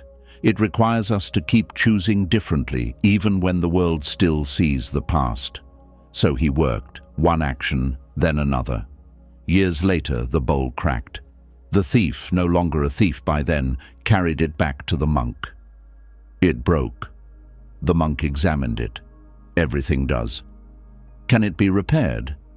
Perhaps.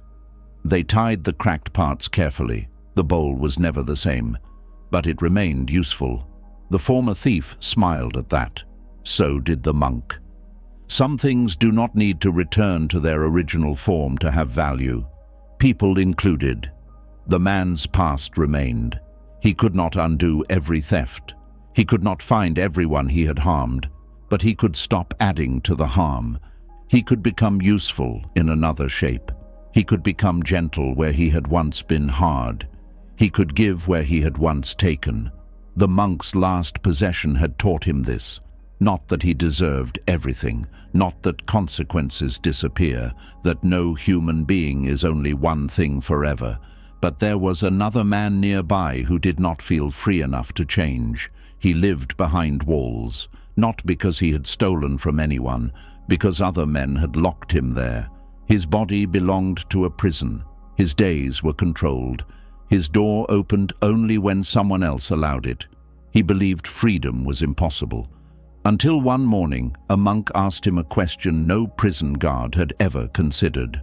"What part of you is still outside the cell?" The prisoner had forgotten what an open road felt like. He had been inside the prison for years, long enough for the walls to become familiar, long enough to know every crack in the stone near his sleeping place, long enough to recognize guards by the sound of their footsteps. His crime was real. He had hurt another man during a fight. The other man survived, but barely. The prisoner had been angry, drunk, proud. One moment changed years of his life. He thought about that moment often. If I had walked away, if I had stayed home, if I had not answered the insult, if, the word became another prison.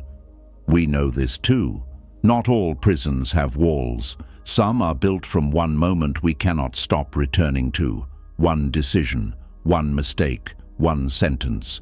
We revisit it because the mind believes that enough thinking can somehow change what happened. It cannot. One morning, a monk came to speak with the prisoners. Most ignored him. They had heard religious men before. People came, spoke about goodness, then returned to their comfortable homes. The prisoners stayed. This monk was different. He did not begin by telling them what they should become. He sat on the floor, near the cells. Then he asked, "Who here is free?" The prisoners laughed. One man shouted, "Look around." The monk did. Stone walls, locked doors, guards, chains on some men. "No one?" he asked. "No one." The monk looked toward the prisoner. "What about you?" The prisoner laughed bitterly. "Can I leave? No? Then I am not free." The monk nodded. "Your body cannot leave. That is what prison means." "Yes." The monk paused. "But can you choose whether to insult the man beside you?" The prisoner frowned. "Yes." "Can you choose whether to listen right now?" "Yes." "Can you choose what you do with anger when it comes?" The prisoner stopped. "That is different." "Is it?" "Yes. Those are small things." The monk smiled. "Most lives are made of small things." The prisoner looked away. He did not want to be interested, but he was. The monk returned the next week, then again. Each time he taught simple meditation. Feel the breath, notice the body, see thoughts without following everyone. The prisoner hated it. The first time he closed his eyes, the fight returned. The face of the man he had hurt, the blood, the shouting, his own hands. He opened his eyes immediately. "I can't do this." The monk asked, "What happened?" I remembered. "Then you noticed a memory." "I was there again." "Were you?" The prisoner became angry. "You don't understand." The monk looked at the floor. "You are right. I was not there." That answer softened the prisoner slightly. The monk continued. "But notice this. The fight happened years ago. Your body is sitting here today. When the memory comes, the mind travels backward. Can you learn to know the difference?" The prisoner said nothing. That night he tried again. Breath, then memory. He felt his chest tighten. He wanted to stop. Instead, he said silently, "Memory. Not now. Memory." His body was in the cell. The fight was not.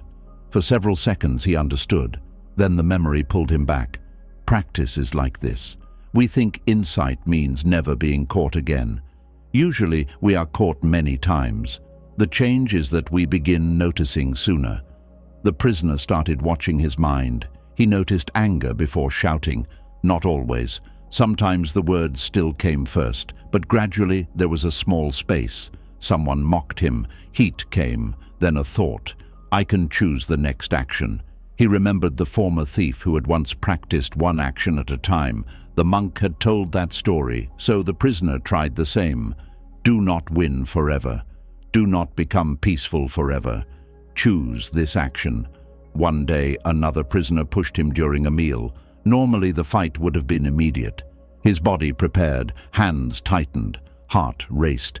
He could almost feel the old life opening in front of him. Then he noticed, anger is here. The sentence felt familiar. He stepped back. The other man called him weak. The prisoner's pride burned. He stepped back again. Nothing happened. That was the miracle. Nothing. No fight, no punishment, no blood, just anger rising and passing inside a prison yard. That night the prisoner sat alone. He felt something he had not felt in years, freedom.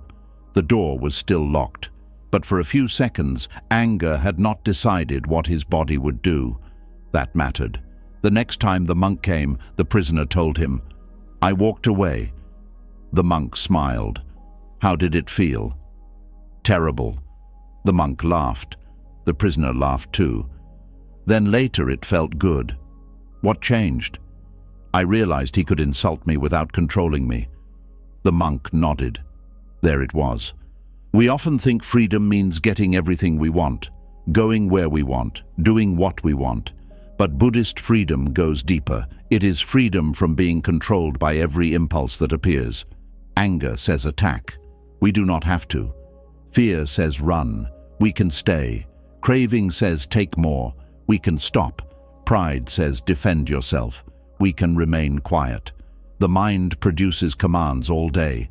Freedom begins when we stop believing every command must be obeyed. The prisoner began practicing seriously. He watched resentment, regret, jealousy, desire. Some days were hard. Some days the walls felt closer than ever. He missed his family. He hated the guards. He hated himself. Then he learned something else. Pain and suffering were not exactly the same. The pain of prison was real. The loss of years was real. He could not meditate the walls away. But he added suffering whenever he spent the entire day demanding that today should not be today. This should not have happened. I should be somewhere else. My life is over. The thoughts might be understandable, but repeating them changed nothing. So he began asking, what is possible inside this day? He learned to read. He helped another prisoner write letters. He cleaned the shared space without being asked. He listened to men who had no one else. His world did not become larger physically, but inwardly it opened. Years later, news came that his sentence would end soon. He had once dreamed of this day every night. Now something strange happened. He became afraid. What if I fail outside? He asked the monk. You might. The prisoner looked surprised. The monk continued. You might succeed too. That doesn't help. The monk smiled. Freedom does not mean certainty. The prisoner knew this lesson. Kings could not buy certainty. Poor men could not beg for it. No one received it. The monk said, You learned freedom here because conditions were difficult. Do not forget the lesson when conditions become easy. The prisoner nodded. On the morning he left, the gate opened. He stood outside and looked at the road. No guard told him where to go. He could walk left, right, forward, anywhere. But the greatest freedom had already happened before the gate opened. It happened the day another man pushed him, and anger did not choose what happened next. The prisoner understood then that some freedom can be taken: movement, money, status, choice. But one freedom has to be surrendered from inside, the freedom to meet the mind and decide what deserves obedience. He walked toward the road. Nearby, soldiers were training. Their commander was a warrior known for his temper, a man who believed strength meant never backing down. He had heard the monk speak about inner freedom and laughed.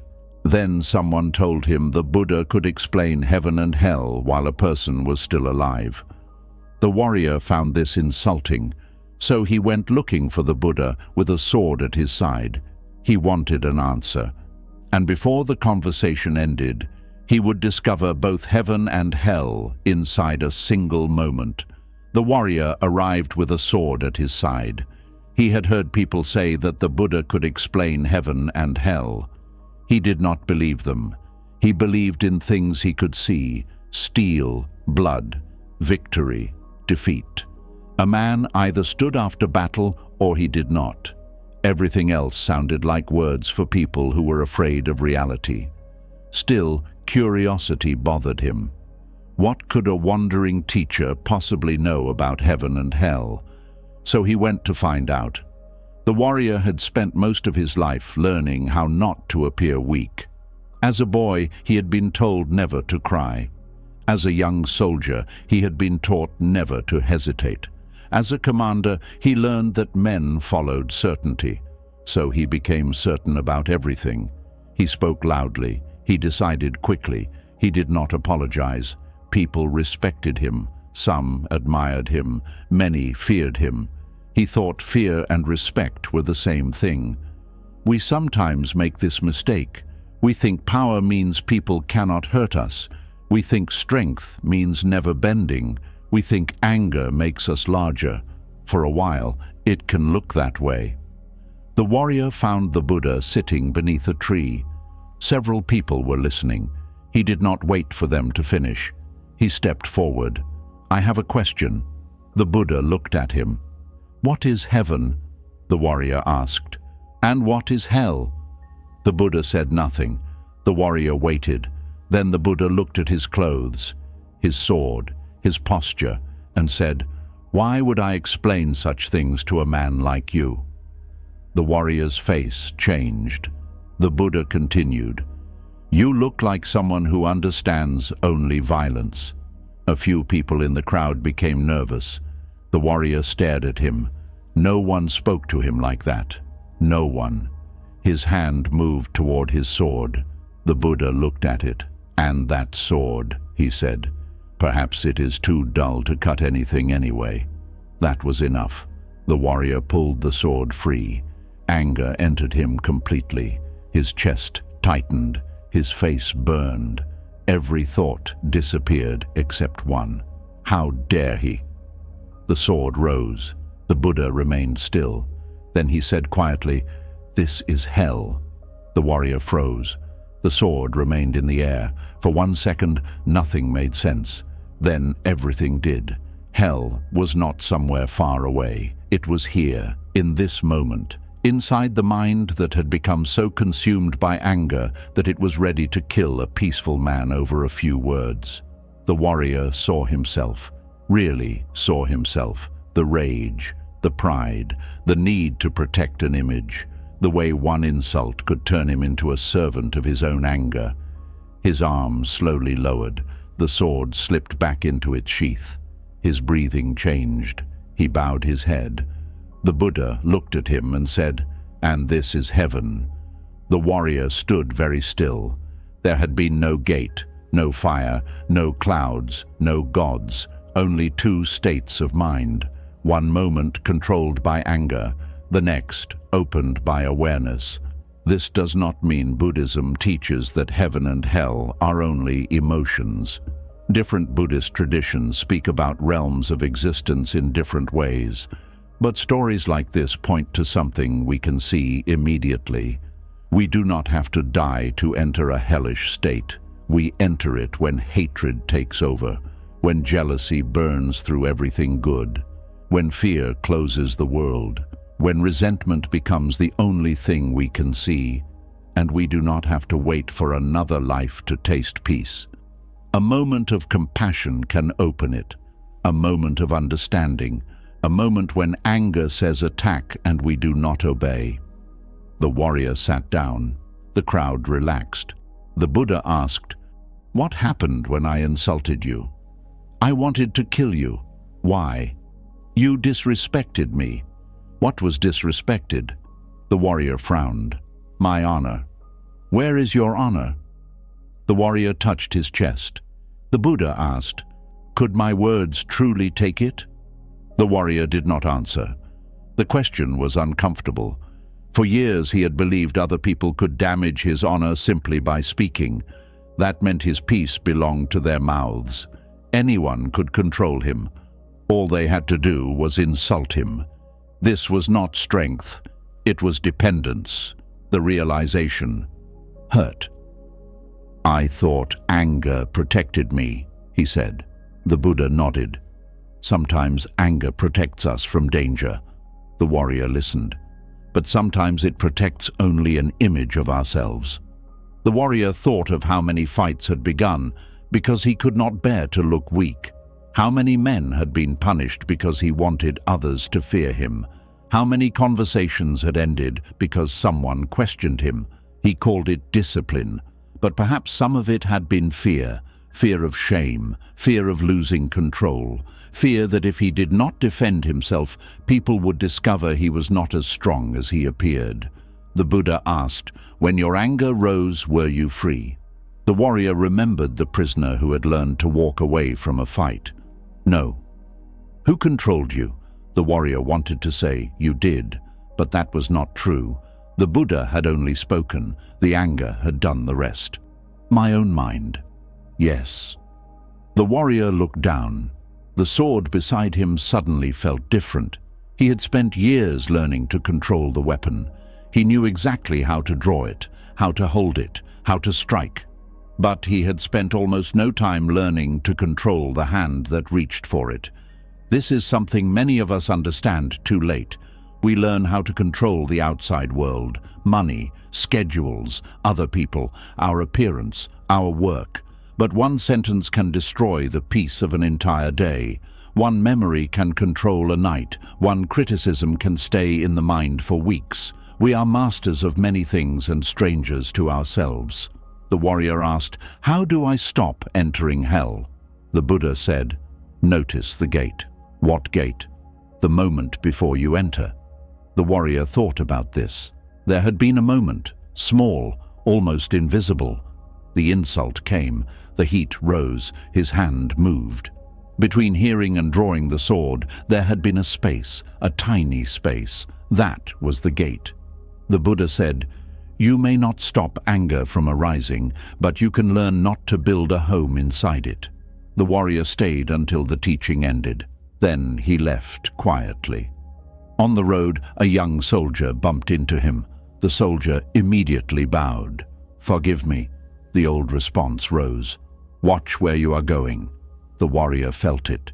The gate. For once, he did not enter. "It is all right," he said. The soldier looked shocked. The warrior almost smiled. He understood something. Heaven did not arrive with music. Sometimes it sounded like 3 simple words. "It is all right." But not every warrior learned so quickly. Far away, another swordsman had built his entire identity around anger. He had won battles because of it. He had frightened enemies with it. He believed rage was the fire that made him strong. Then one day, someone told him the story of the warrior who had found heaven and hell in a single breath. The swordsman laughed. He was certain his anger served him, until the day it destroyed the thing he loved most. The samurai believed anger made him powerful, and for many years it seemed true. When anger came, he became faster, sharper. Fear disappeared. Other men stepped away. Servants obeyed more quickly. Young soldiers became silent when he entered a room. He mistook all of this for respect. The samurai had survived battles that killed better men. He had scars across his arms and chest. Each one had a story. He was proud of them. But the deepest wound he carried could not be seen. His father had raised him harshly. Nothing had ever been good enough. A mistake brought humiliation. Fear brought punishment. Tears brought more punishment. "Anger is better than weakness," his father once told him.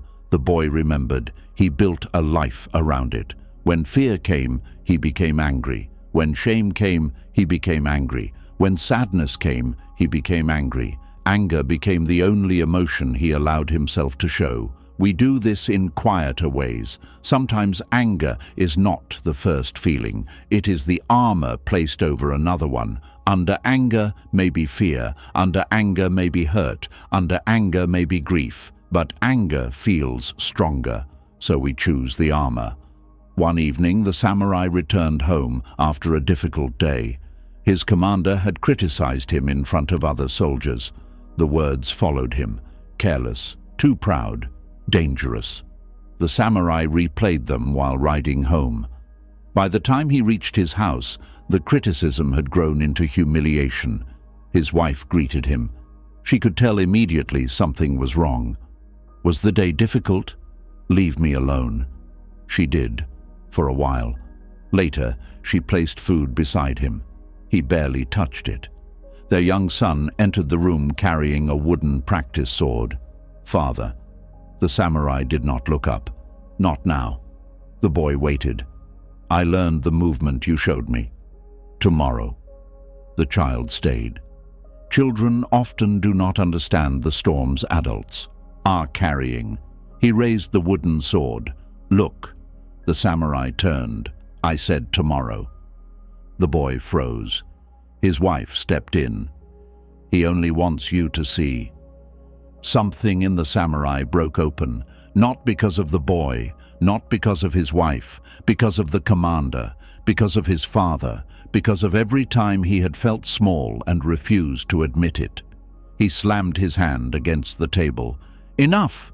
The boy dropped the wooden sword. It struck the floor. The child began crying. "Stop crying!" the samurai shouted. His wife stared at him. Then she said something quietly. "You sound like your father." The room became completely still. The samurai looked at her. "What did you say?" She was afraid. He could see it. That made the sentence worse. "You sound like the man you promised never to become." The samurai stood. For one terrible second, rage filled him. Then he saw his son's face. The boy was hiding behind his mother. From him, that was the moment. Not a battle, not a sword, not blood, just a child hiding from his father. And the samurai saw hell, the same hell the other warrior had seen. But this time, it was not in a teaching. It was inside his own house. He left. He walked for hours. The anger slowly disappeared. What remained was harder. Shame. He remembered being the same age as his son, remembered hiding when his father's footsteps sounded heavy, remembered promising himself, "I will never make my children feel this way." Yet there it was. The pattern had crossed another generation. The next day, he went to see a Buddhist monk known for teaching soldiers. The samurai sat before him. "I am becoming my father." The monk asked, "Is your father alive?" "No." "Then how is he speaking?" The samurai understood. "Through me." The monk nodded. This is how suffering travels. One wounded person wounds another. Then that person carries the wound forward, not because they choose it carefully, because what is not understood is often repeated. The samurai asked, "How do I stop?" The monk replied, "First stop calling anger your strength." The samurai resisted. "Anger has kept me alive. Perhaps it has helped me fight. Perhaps it makes people obey. Yes." The monk looked at him. "But what has it cost?" The samurai saw his son's face again. He looked away. The monk continued, "A medicine can save a life in one moment and become poison if taken every day." The samurai was quiet. Anger had helped him survive some battles, but he was no longer on a battlefield. His home had become one because his body did not know the difference. This happens. We survive one part of life using certain habits, control, suspicion, hardness, distance. Then the danger ends, but the habit stays. The armor that protected us begins hurting the people trying to come close. The monk gave him a practice. When anger rises, do not speak immediately. "How long?" "3 breaths." The samurai almost laughed. "3 breaths?" "Yes. That cannot change anything. Then it should be easy." The samurai disliked that answer. Still, he tried. The first time came the same evening. A servant broke a cup. Anger rose. The samurai opened his mouth, then remembered. 1 breath. The heat remained. 2 breaths. The servant looked terrified. 3 breaths. The sentence he had been about to say suddenly seemed unnecessary. "Clean it," he said. That was all. The servant bowed. The samurai stood there amazed. Nothing terrible happened. The cup remained broken. The world continued. He began practicing 3 breaths. Sometimes he failed before reaching one. Sometimes he shouted and remembered afterward. Then he apologized. That was new. His son did not trust the change immediately. Children learn caution quickly. Trust returns slowly. The samurai wanted forgiveness faster.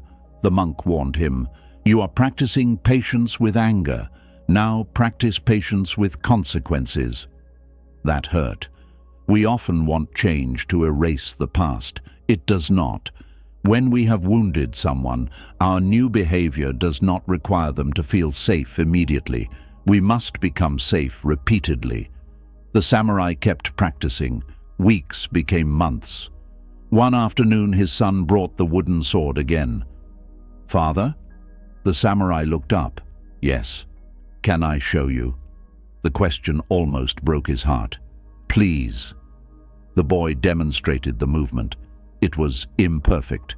Before, the samurai would have corrected everything. Instead, he watched. When the child finished, he smiled. Again. The boy smiled too. Something returned to the room. Not perfection. Trust. Small. Fragile. Real. The samurai learned that strength was not the absence of anger. It was the ability to feel anger without making everyone else carry it. He learned that inherited pain does not have to become inherited behavior. He learned that hell can enter a house through one uncontrolled moment, and peace can return the same way.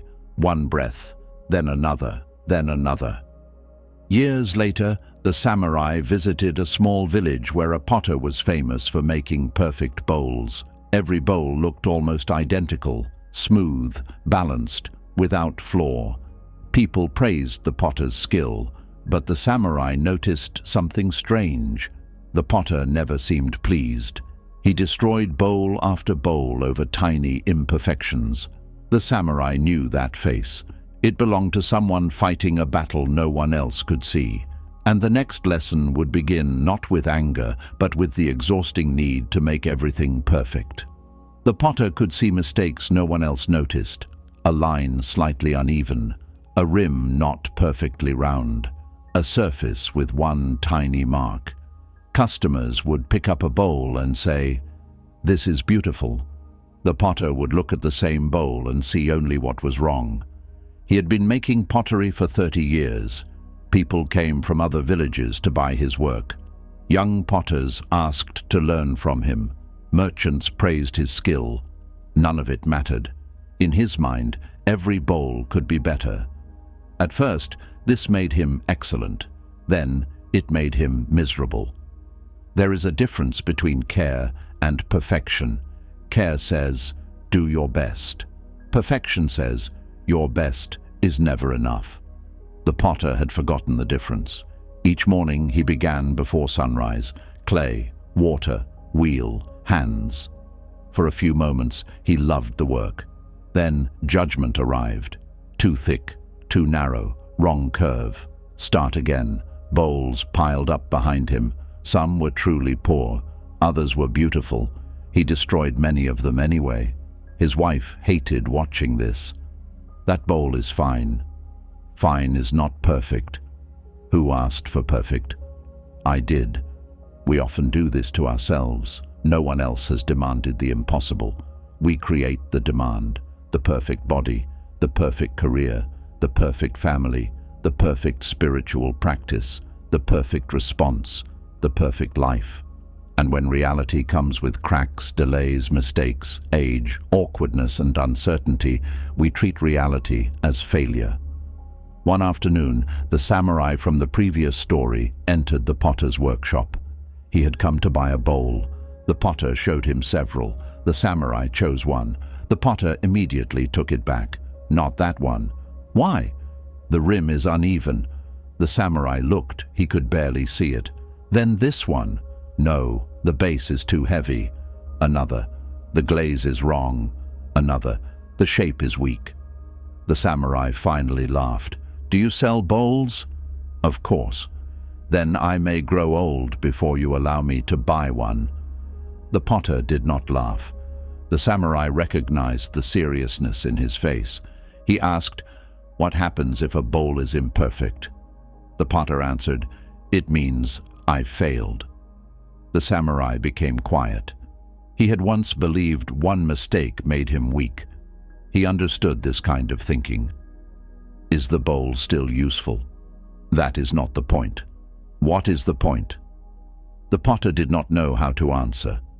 Later that week, a monk passed through the village. The samurai brought him to the workshop. The potter was not pleased. "I do not need spiritual advice." The monk looked around. "I came for water." The potter handed him a bowl. The monk drank. Then he looked at it. "This is a good bowl." The potter frowned. "It is not." The monk drank again. "It holds water." "That does not make it good." "What makes it good?" The potter answered quickly. "Balance, shape, smoothness, proportion." The monk nodded. "And if all of those are perfect, then it is good." The monk placed the bowl down. "What happens tomorrow?" The potter looked confused. "What do you mean? Will the bowl remain exactly as it is forever?" "No." "It may chip." "Yes." "Crack." "Yes." "Break." "Eventually." The monk nodded. "Then you are trying to create permanence from clay." The potter stared at him. The sentence sounded almost insulting, but he could not dismiss it. Clay changed. Fire changed it. Water changed it. Use changed it. Time changed it. Even a perfect bowl, if such a thing existed, would not remain perfect. The monk asked, "Why must the bowl be perfect before you allow yourself peace?" The potter looked down at his hands. He had no answer. So the monk asked another question. "Were you always like this?" The potter thought of his teacher, an old craftsman, strict, brilliant, never satisfied. When the potter was young, he once made a bowl he loved. He brought it proudly to his teacher. The old man examined it, then pointed to a small flaw. "Do not become proud of unfinished work." The young potter had never forgotten. He had heard something larger than the words. Not good enough. The sentence followed him for 30 years. The monk said, "Perhaps your teacher wanted you to improve." "Yes." "Did he ask you to suffer forever?" The potter looked away. "No." This is another way teachings become distorted. Discipline can become cruelty when wisdom is missing. Improvement can become self-hatred. Humility can become the refusal to see anything good in ourselves. Buddhism teaches the middle way, not laziness, not obsession, not carelessness, not torment, a path between extremes. The potter asked, "Should I accept bad work?" "No." "Then where do I stop?" The monk smiled. "When the bowl is good enough to serve its purpose and your effort has been sincere." The potter hated the phrase, "good enough." It sounded weak, but something about it also felt like rest. The next day, he made another bowl. He noticed a tiny, uneven place near the rim. His hand immediately moved to destroy it. Then he stopped. He looked at the bowl. It would hold food. It would hold water. Someone could use it for years. Good enough. His chest tightened. This was harder than destroying it. He placed the bowl on the shelf. All day he kept looking at it. The floor seemed enormous, then smaller, then ordinary. A customer came. She picked up that exact bowl. "This one?" The potter almost objected. Instead, he asked, "Why that one?" She ran her finger along the uneven rim. "It feels like someone made it." The answer stayed with him. Someone made it. Not a machine, not perfection, human hands. The potter began noticing that the bowls people loved most were not always the ones closest to perfect. Some had small marks, a slight change in color, a curve that gave them character. The imperfections did not always destroy beauty. Sometimes they revealed the hand that created it. The potter slowly changed his work. He still cared, he still corrected mistakes, but he stopped destroying everything that failed to match an image in his mind. His workshop became quieter. He became kinder to his students. When they made mistakes, he taught them what to change. Then he also showed them what was already good. This was new. One morning, while moving bowls from the kiln, his favorite bowl slipped from his hands. It hit the floor. Crack. The potter froze. The bowl split down one side. It was the finest piece he had ever made. Months earlier, he would have thrown it away immediately. This time, he simply stared. The monk happened to be visiting. The potter held up the broken bowl. "Well," he said bitterly, "there is your impermanence." The monk smiled. "Yes." "What should I do with it?" The monk looked carefully at the crack. "Perhaps the bowl has not finished teaching you." The potter did not understand, but he kept it. And over the next few days, that broken bowl would teach him more than all the perfect ones he had made in 30 years. The broken bowl stayed on the shelf. The potter could not throw it away. He also could not use it. A long crack ran down one side. Water leaked through almost immediately. The bowl had once been his favorite. Now it sat between finished pieces like something that no longer belonged. The potter looked at it often. The monk did too. One morning the potter asked, "Why do you keep looking at that broken thing?" The monk answered, "Because it is honest." The potter frowned. "What does that mean?" "It is not pretending it will last forever." The potter rolled his eyes. "You monks can turn anything into a teaching." The monk laughed. "Life does most of the work." The potter picked up the bowl. "I should throw it away." "Why?" "It cannot do what it was made to do." The monk thought for a moment. "Then perhaps it can do something else." The potter looked at him. "A broken bowl?" "Yes." "What?" "Teach us." The potter placed it down. He was beginning to suspect the monk enjoyed annoying him. But later that day he repaired the bowl. Not perfectly. The crack remained visible. He used resin and bindings to hold it together. When he finished, the bowl looked different. The line where it had broken could still be seen clearly. The potter almost hated it. Then the monk picked it up. Beautiful. It was more beautiful before. Perhaps. The monk turned it slowly in his hands. But before you were afraid it might break. The potter became quiet. And now it already has. Something softened inside him. We spend so much energy protecting things from the thing that will eventually happen anyway. Aging, change, loss, failure, rejection. We imagine that if we worry enough, plan enough, control enough, perhaps nothing will break. Then something breaks.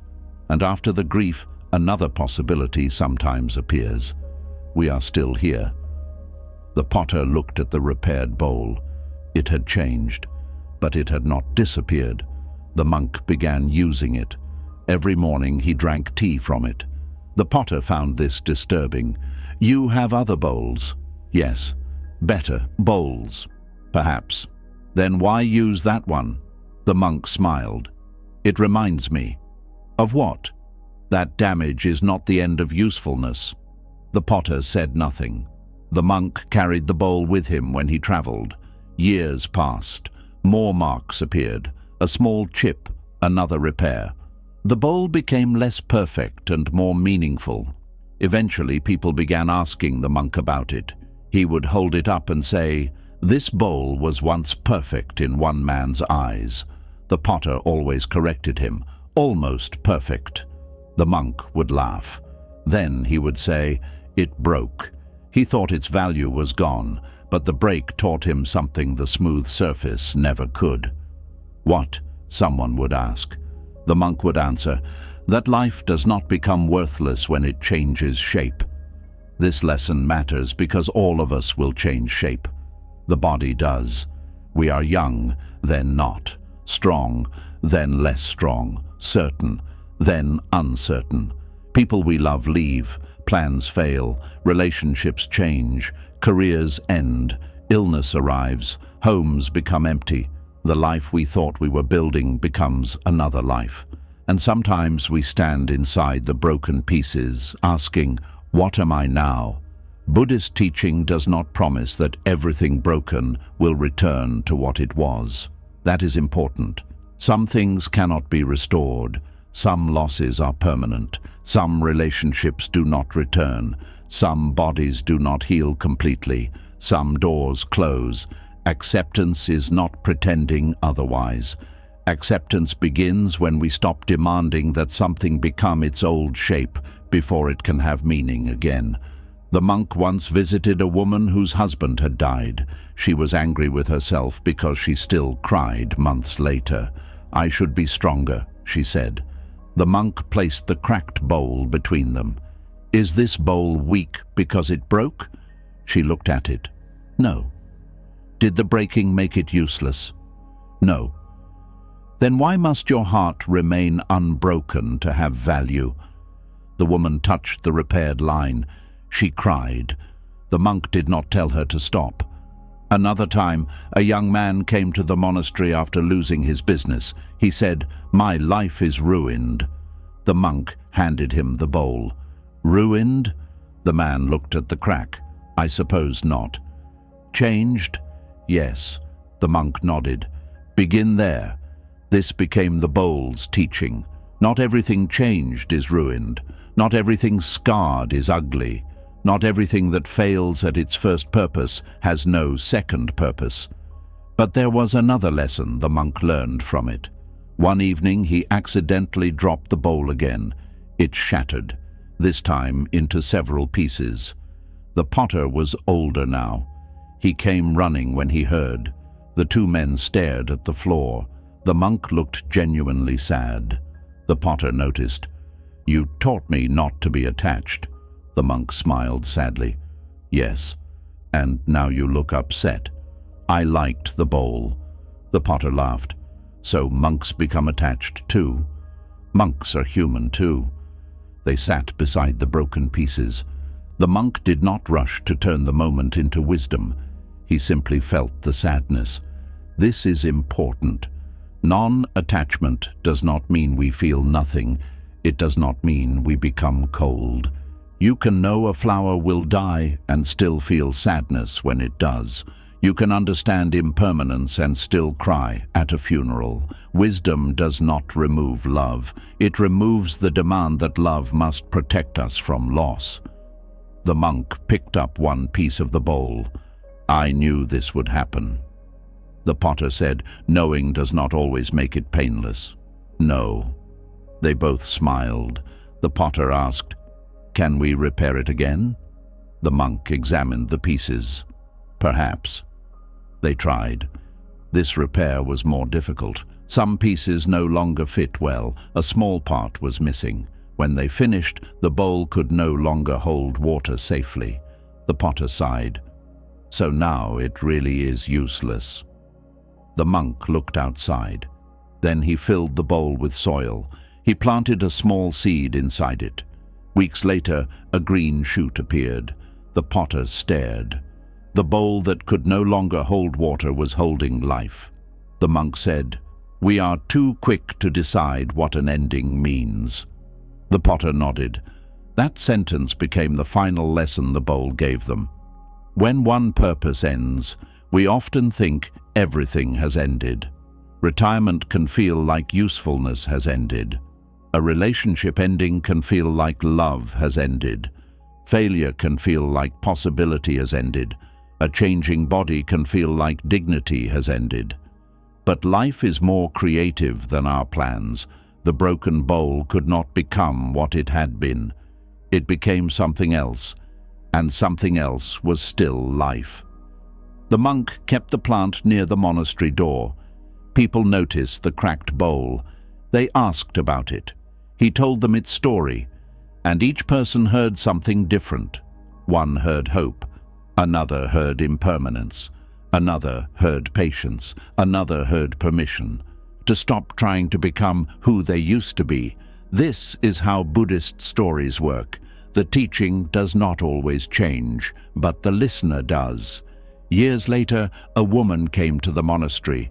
She stood before the plant for a long time. She seemed troubled. The monk asked what she was thinking. She looked at the bowls nearby, then at the plant growing from the broken one. Finally she said, I have spent my whole life wishing I had someone else's life. The monk listened. She had compared herself with her sister, her neighbors, other women, people richer than her, people younger than her, people happier than her. She had spent years looking at everyone else's bowl and deciding hers was wrong. The monk looked at the little plant growing from the crack. Then he asked her a question. What if your suffering does not come from the life you have? She waited. What if it comes from constantly measuring it against someone else's? And with that question, another story began. The woman stood in front of the broken bowl for a long time. A small green plant was growing from it. She looked at the cracks, then at the healthy leaves. The monk waited beside her. Finally, she said, I have spent my whole life wishing I had someone else's life. The monk did not answer immediately. He had learned that some truths need space after they are spoken. The woman continued, My sister married before me. She looked down. My neighbor had more children. Another pause. My cousin's husband became wealthy. She laughed softly, but there was no happiness in it. Everywhere I looked, someone seemed to be doing better. We recognize this. Comparison rarely announces itself as suffering. At first it looks like simple noticing. She has more.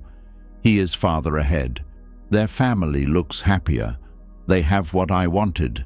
Then noticing becomes measuring, and measuring becomes judgment.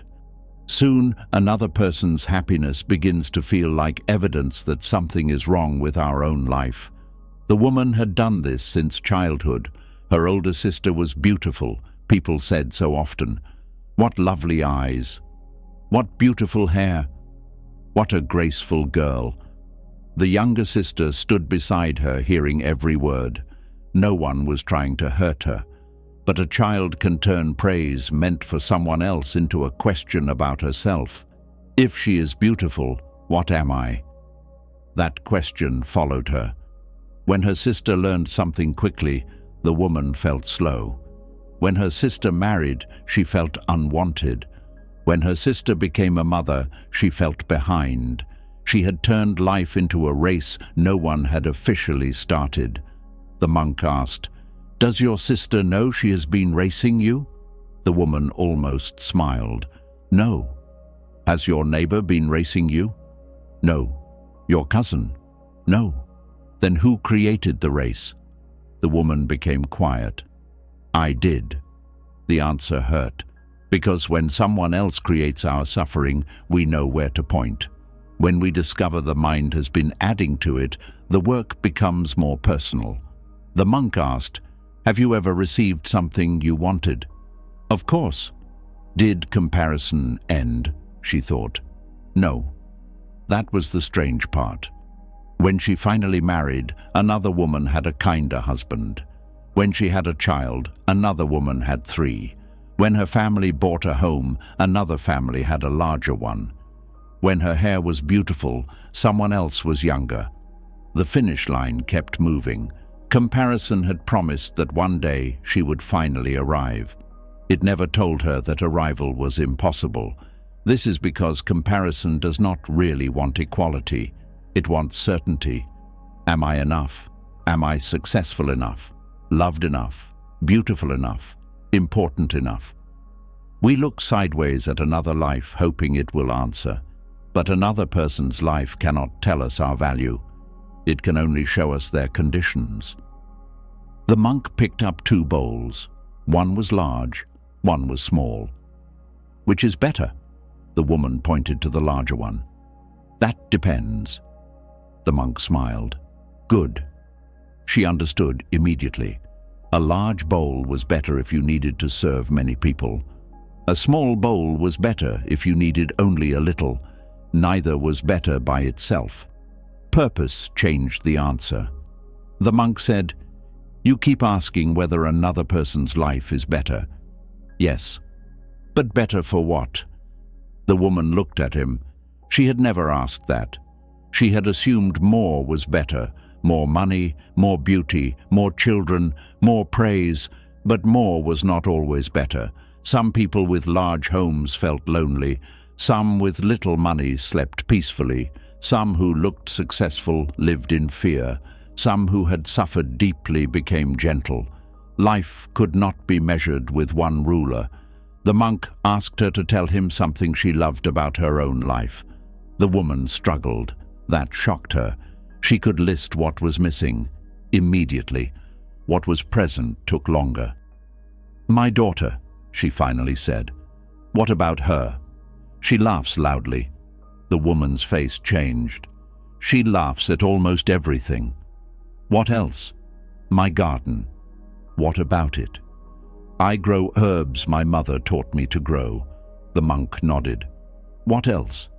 "My husband makes tea for me every morning." She smiled. "He always makes it too strong." The monk laughed. The woman did too. None of these things had changed in the last few minutes. Yet her experience of her life was changing. Why? Because attention had moved. Comparison had trained her mind to look at absence. Practice was teaching it to notice presence. This is not pretending everything is good. Buddhism does not ask us to become blind to difficulty. It asks us to see clearly, and clear seeing includes what is here, not only what is missing. The woman asked, "How do I stop comparing?" The monk answered, "You may not stop the first thought." She looked disappointed. "But you can stop feeding the second." "What do you mean?" "You see someone with something you want. The mind says she has more." The monk paused. "That may arise automatically.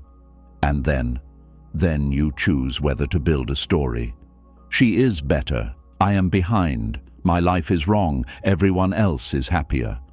Those were the second thoughts. Then the third. then the fourth. Before long, one observation had become an entire life sentence. The monk said, "When comparison comes, notice it." The woman nodded. "Then say, that is her life. And mine is here." The simplicity of it moved her. That is her life. Mine is here. For the next few weeks she practiced. She saw a woman wearing beautiful jewelry. Comparison came. That is her life. Mine is here. Her sister spoke proudly about her son's success. Comparison came. That is her life. Mine is here. Some days the practice worked quickly. Other days jealousy stayed. She learned not to feel ashamed of that either. Jealousy was another passing state. It did not need to become identity. Then something unexpected happened. Her sister visited. They sat together outside. For years the woman had assumed her sister's life had been easier. Then her sister spoke quietly. "I have always envied you." The woman stared. "Me? You always seemed free." The woman almost laughed. Free? She had spent half her life comparing herself to the person now saying the same thing. Her sister continued, "Mother always trusted you with difficult things. I thought she preferred you. I thought she depended on you because you were stronger." Two women, two lives, both standing outside themselves, both looking across the distance and imagining the other had received the better portion. They began laughing, then crying, not because the past had disappeared, because something foolish and painful had finally been seen. Comparison had stolen years from both of them. The woman later returned to the monastery. "I think I understand the bowl," she said. The monk looked at the plant. "Tell me." "I kept looking at other bowls and asking why mine had cracks." She touched one leaf gently. "I never asked what could grow from mine." The monk smiled. Outside the monastery stood two trees. One was tall and narrow. The other was short and wide. The woman had passed them many times without noticing. That day the monk pointed toward them. "Come." She followed him.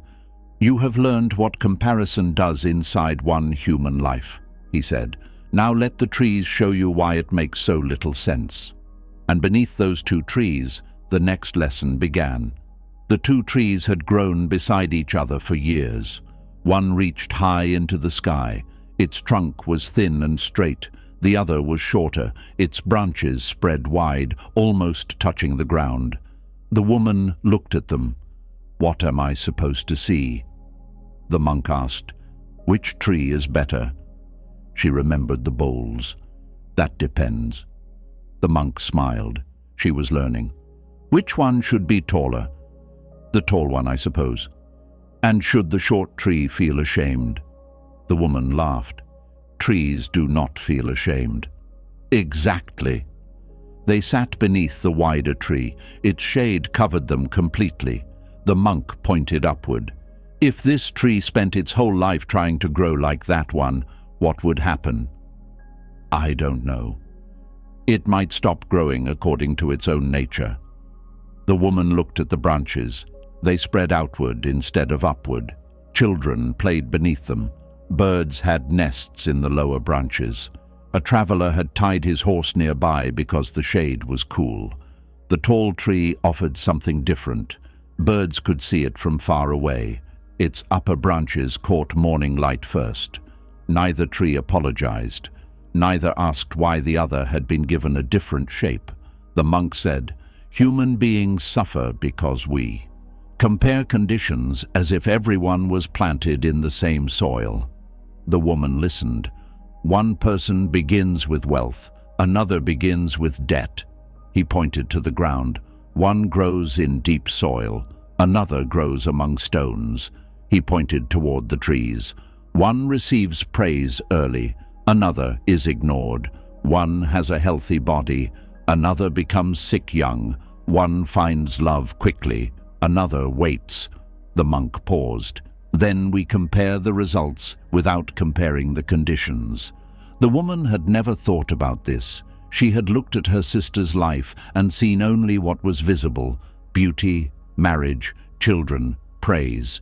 She had not seen fear, pressure, private grief. She had compared her inside to someone else's outside. We do this constantly. We see the result, not the soil. Someone succeeds at 30. We ask why we have not. Someone has a happy marriage. We do not know what they have survived together. Someone appears peaceful. We do not know how many years of practice created that peace. Someone owns more. We do not know what it costs them to maintain it. Comparison takes incomplete information and makes complete judgments. Then we suffer from those judgments as if they were facts. The woman asked, "But what if comparison helps us improve?" The monk nodded. "It can teach."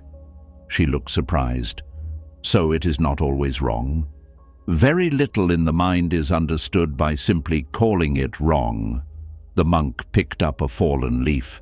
"You can look at someone and learn what is possible." He turned the leaf in his fingers. But learning becomes suffering when admiration turns into self-rejection. That distinction mattered. I would like to learn from her, different from I should be her. I admire his discipline, different from my life is worthless because I am not where he is. One opens, the other closes. The woman looked at the tall tree. What if the shorter tree wants more sunlight? Then it grows toward sunlight. So it changes.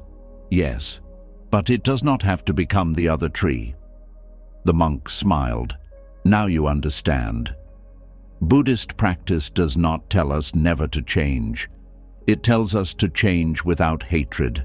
This is difficult. Many people improve themselves because they dislike themselves.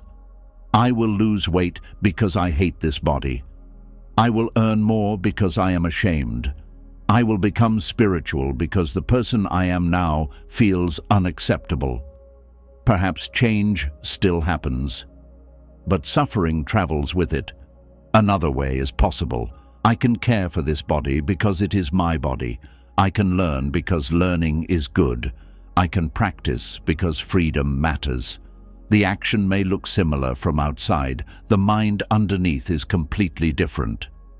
The woman returned to the two trees many times. She began noticing things she had missed. During heavy rain, the tall tree bent more in the wind. The shorter tree remained protected. During certain mornings, the tall tree received sunlight first. In summer, the wide tree gave better shade. Different conditions made different qualities useful. One day, a storm came. The wind was stronger than usual. A large branch broke from the tall tree. The woman came the next morning. She felt sad seeing the damage. The monk was already there. "Is it now the worst tree?" he asked. "No. Yesterday it was taller." "Yes. Today it is damaged." "Yes. Then should its value rise and fall every time conditions change?" The woman understood. If our worth depends on comparison, peace becomes impossible. Because comparison is never stable. Today we are ahead. Tomorrow someone passes us. Today we are young. Tomorrow younger people enter the room. Today we are praised. Tomorrow someone else receives attention. Today we have more. Tomorrow fortune changes. A mind that needs to be above others can never rest. Even victory becomes frightening, because once you are first, there is only one direction you are afraid to move. Down. The woman asked, "Then what should I measure?" The monk answered, "Your direction." She waited. "Are you becoming more compassionate?" "Yes." "More honest?" "Yes." "More aware?" She nodded. "Less controlled by anger?" "Yes." "Then measure your path by the person walking it." The woman understood. Yesterday's mind, today's mind, not another person's life. This too requires care.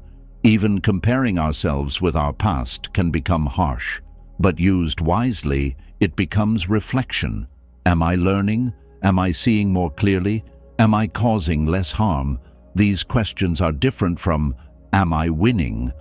The woman carried the teaching home. She began noticing her daughter's nature. The girl was not like other children. Quiet, slow to speak. The woman had worried about this.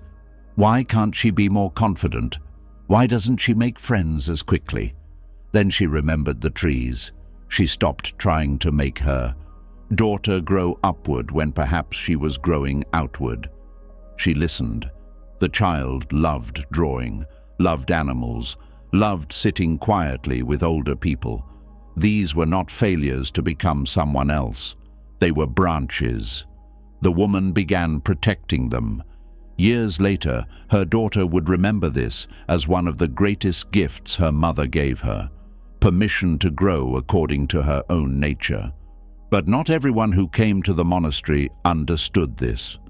A young monk had been watching the older students closely. He compared everything: how long they meditated, how calmly they walked, how often the master praised them, who understood teachings fastest. He had not come to the monastery seeking money or beauty. He wanted something far more spiritual, enlightenment, and somehow he had turned even enlightenment into a competition. When he looked at the two trees, he did not wonder what they taught.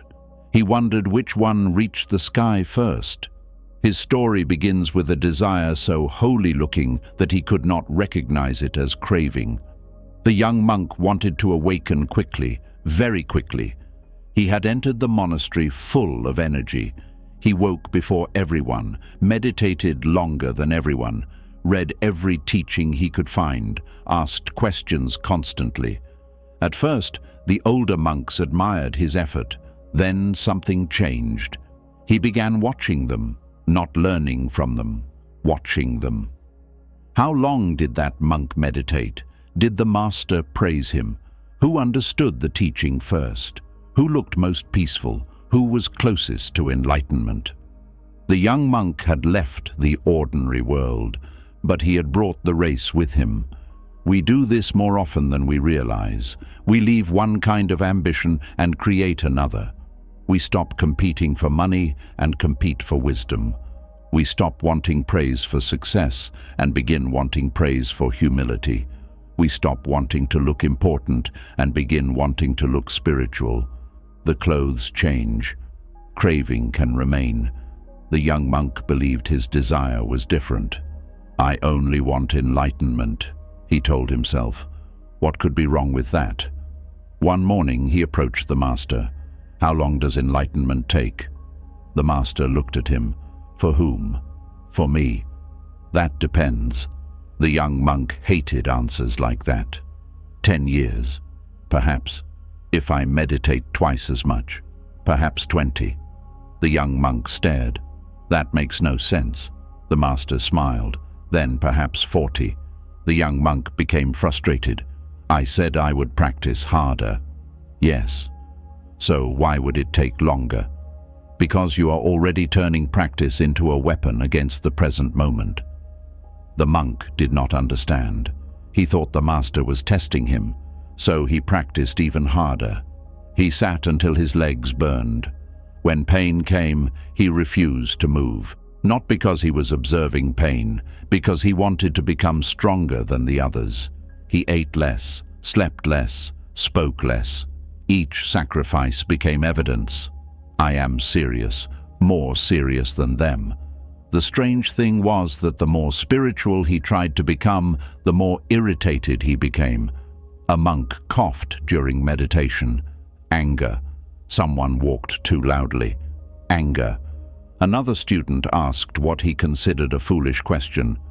Judgment. When the master praised someone else, jealousy.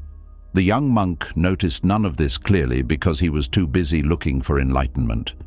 One afternoon he saw the woman sitting beneath the two trees. The master had told her that each tree grew according to its conditions. The monk listened and thought, that is fine for ordinary people. I'm trying to awaken.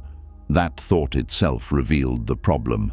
He had begun using Buddhism to feel separate from the people Buddhism asked him to understand. That evening, he went to the master. I am not progressing. The master asked, "How do you know?" "I still become angry." "You became angry before." "Yes." "Do you notice it sooner now?" The monk paused. "Sometimes." "Then something has changed." "But I am not enlightened." The master looked at him. "You are very attached to a word." The monk frowned. "It is the goal, is it? Isn't enlightenment the point?" The master asked, "What do you think enlightenment will give you?" The young monk had not expected this. Freedom. From what? Suffering. What else? Peace. What else? The monk hesitated. The master waited. Finally, the young monk admitted, "I want to know that I succeeded." There it was, succeeded. The same word could have lived in a merchant's shop, a soldier's training ground, a palace. The young monk had taken the world's ladder and leaned it against a monastery wall. The master said, "You do not only want freedom." The monk looked down. "You want to be the one who became free." The words embarrassed him. He knew they were true. He had imagined the day others would notice. The calm monk, the wise monk, the one who understood. Even his fantasy of having no ego contained an audience. This is why Buddhist teachings about craving are subtle. Craving can attach itself to anything: food, money, love, status, and even liberation. The problem is not that liberation is bad. The problem is the grasping mind that says, "I must have it now, I must be ahead, I must become someone special." The master poured water into a cup. Then he poured faster. The water splashed over the edge. The young monk watched. "What are you showing me?" "You are pouring effort faster than your mind can receive it." "So I should become lazy?" The master laughed. The young monk had a habit of turning everything into extremes. "No." "Then what?" "Practice completely." The monk waited, without constantly looking over your shoulder to see who is behind you. The next morning, the master gave him a simple task: sweep the courtyard. The young monk almost protested. He wanted meditation, deep teachings, something advanced. Instead, he swept. After 10 minutes, his mind complained, "This is wasting time. Other monks are meditating. I am falling behind." He noticed. Comparison. He swept.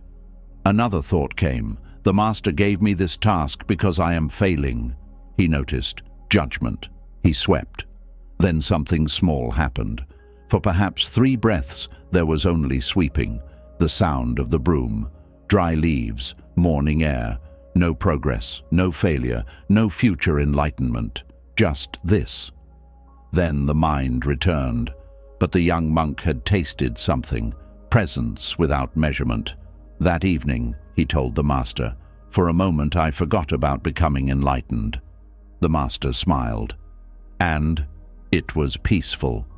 The irony was almost painful. He had spent months chasing peace so aggressively that the chase itself prevented it. This does not mean we should have no aspiration. Buddhist practice depends on intention, but wholesome aspiration feels different from craving. Aspiration says, "Walk this path." Craving says, "Why am I not there yet?" Aspiration gives energy. Craving turns every step into evidence of failure. The young monk began changing, slowly. He still wanted awakening, but he stopped asking every day whether it had happened. He meditated because meditation was the practice in front of him. He swept because sweeping was the practice in front of him. He listened to other monks without secretly ranking them. Sometimes he still compared. Then he noticed. That became part of practice too. Months later, he went to the master. "I think I finally understand why you said more effort could take longer." The master nodded. "I was trying to force a flower open." "And what happens when you force a flower open?" "You destroy it." The master smiled. That night, the sky was clear. A full moon hung above the monastery. The young monk stood outside staring at it. He felt peaceful. Then a thought appeared. Maybe this means I am close. He laughed at himself. The master was standing nearby. You are still chasing something, he said. The young monk smiled. Apparently. The master pointed toward the moon. Then tomorrow I will show you what happens when a man becomes so busy chasing the moon that he stops seeing where it actually is. And the next lesson began beneath that same night sky. The next evening the master took the young monk to a pond. The moon was already rising. Its reflection appeared in the water, bright, almost perfect. The master pointed. Bring me the moon. The young monk laughed. I cannot. Why? It is in the sky. The master pointed toward the pond. I can see it there. That is only a reflection. The master nodded. Then take the reflection. The young monk looked at him. You know I cannot do that. Try. He understood this was another lesson. So he knelt beside the water. He reached toward the reflected moon. His fingers touched the surface. Immediately, the moon broke apart. Light scattered across the ripples. The young monk pulled his hand back. The water slowly became still. The moon returned. The master asked, What happened? I disturbed it. Did you damage the moon? No. Where was the disturbance? In the water. The master smiled.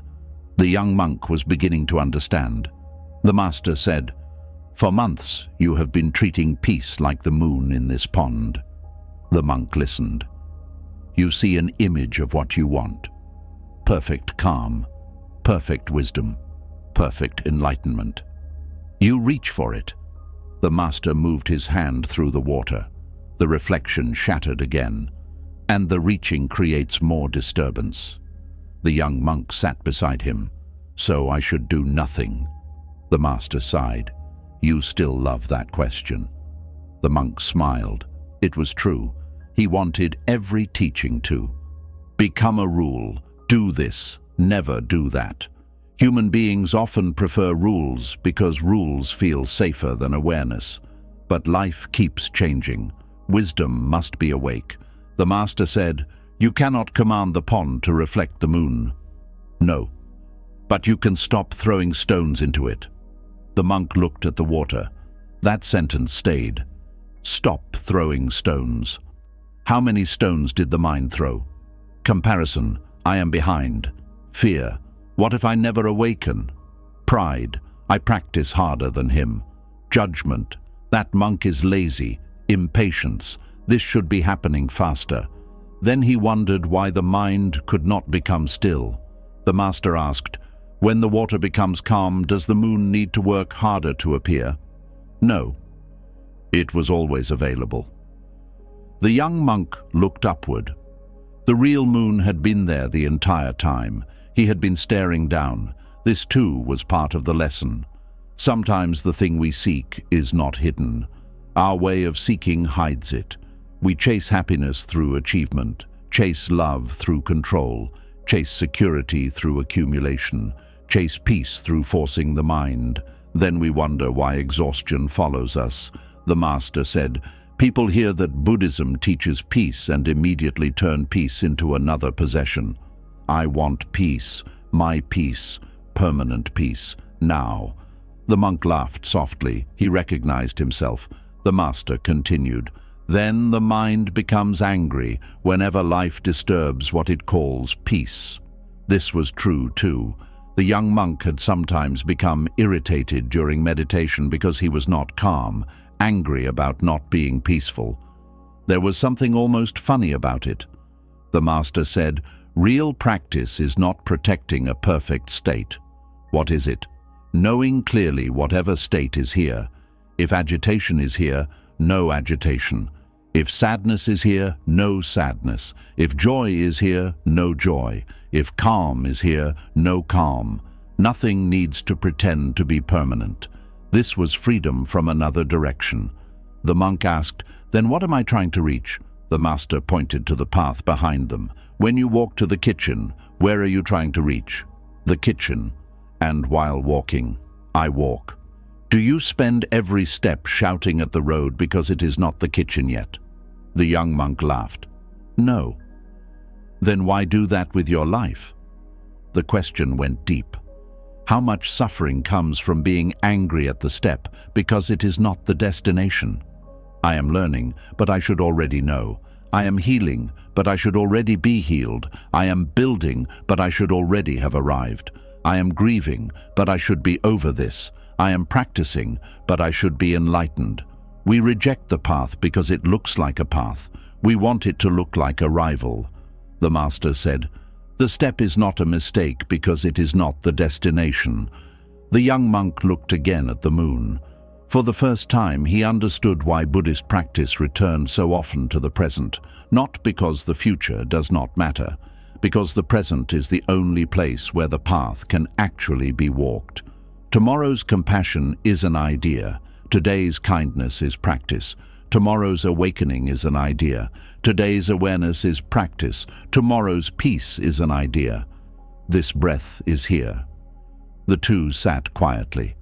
A frog moved near the edge of the pond. Ripples spread. The moon broke apart again. The young monk waited. The water became still. The reflection returned. He smiled. "I didn't fix it." The master nodded. "You allowed the conditions to change." This is another lesson we resist. Not everything in the mind needs immediate fixing. Some feelings need space. Some thoughts need to pass. Sometimes our constant interference keeps alive the very thing we want to end. We feel anxious, then become anxious about anxiety. We feel sad, then judge sadness. We become angry, then hate ourselves for anger. One wave becomes two, then three. The young monk began using the pond in his practice. Whenever the mind became restless, he remembered, "Do not chase the reflection. Do not throw another stone. Know what is here. Return. Breath, step, sound, body." Some days his meditation was calm, some days terrible. He stopped calling one successful and the other failed. Both could teach. On difficult days he learned patience. On peaceful days he learned not to cling. The master once asked him, "Which meditation is better?"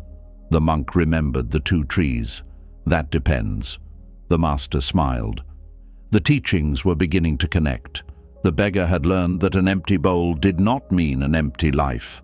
The rich man learned that a full house could still contain hunger.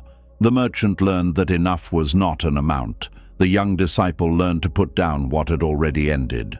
The angry farmer learned that feelings need not become actions.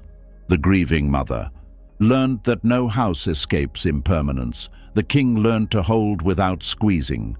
The thief learned that one action did not have to become an identity. And now the young monk was learning that even wisdom becomes suffering when we chase it like a possession. The next morning, he walked alone beside a river. The moon was gone, daylight had come. Near the bank, a fisherman was pulling in his net.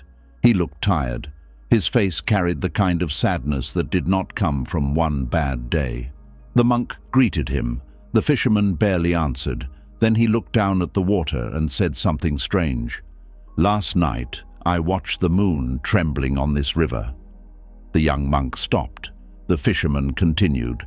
"And for the first time, I wondered whether my whole life has been like that reflection." The young monk sat beside him. Because some lessons return in another person's life, wearing a completely different face. And the next story begins with a fisherman who thought the trembling was in the moon until he finally looked at the water. The fisherman kept looking at the river. The young monk sat beside him. Neither spoke for a while. The morning was quiet. A thin mist rested above the water. The fisherman pulled his net toward the bank, but there were almost no fish inside. He did not seem surprised. "I have been fishing here for 30 years, he said. The monk listened. "I thought I understood this river." He looked down. "Last night, I realized I may not even understand my own mind." The young monk remembered the lesson at the pond, the moon, the reflection, the disturbed water. "What happened last night?" he asked. The fisherman rested his hands on his knees. "My wife died 2 years ago." The words were simple. The pain behind them was not. "She used to wait for me every evening." He looked toward a small house beyond the trees. "I would come back from the river. She would complain that I smelled like fish." A small smile appeared. "Then she would cook the fish anyway." The smile disappeared. "When she died, everything became quiet." We know this kind of quiet, not the peaceful kind. The quiet left by someone whose presence had become part of the shape of our life. A chair still exists, but no one sits there. A cup remains, but no hand reaches for it. The house is the same, and completely different. The fisherman said, "At first I thought grief was the problem." The monk waited, but grief changed. How? Some days it was terrible, some days softer. He looked toward the water. "Then I began fighting with my son." The monk turned toward him. The fisherman had one son, a grown man. Years earlier, the son had wanted to leave the village and become a trader. The father refused. "This river fed my father," he had told him. "It fed me. It will feed you." But the son wanted another life, so he left. The fisherman treated that leaving like betrayal. When his wife became ill, the son returned. Too late. At least that was what the father believed. "She died 3 days after he came home," the fisherman said. "I looked at him standing near her bed and thought, if you had come sooner, maybe she would have been happier." The monk asked gently, "Did you tell him?" "Yes." The fisherman swallowed. "I told him she died waiting for him." The young monk felt something tighten in his chest. What did he say? Nothing. Then he left again. The father looked at the river. "We have not spoken since." The young monk understood now. The trembling moon was not only about grief, it was about blame. The fisherman continued, "Last night I could not sleep. I came here. The moon was bright. Its reflection lay across the water. Then the wind came. The reflection began shaking.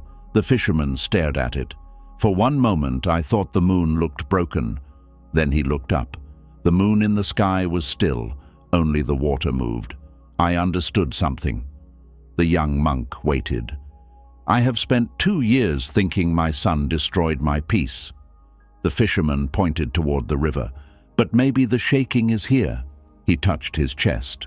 That is one of the quietest discoveries in Buddhist practice. We often look at the reflection and blame the moon. Someone said something, someone left, someone disappointed us, something painful happened. These things matter, sometimes very deeply, but then the mind begins moving, again and again and again. The event may be over, the water keeps trembling. We begin to believe the other person is still doing this to us. Sometimes they are not even present. The fisherman asked, "Does that mean my son did nothing wrong?" "No," the young monk said. He had heard his master answer questions like this many times. "The water can be disturbed because something struck it." The fisherman listened. "But after the stone sinks, the ripples continue for a while." The father looked down. "So my anger is the ripple?" "Perhaps." The fisherman sat silently. He wanted the teaching to be easier. He wanted someone to tell him his son was wrong, completely wrong. Then he could continue being angry without questioning it. But life is rarely so clean.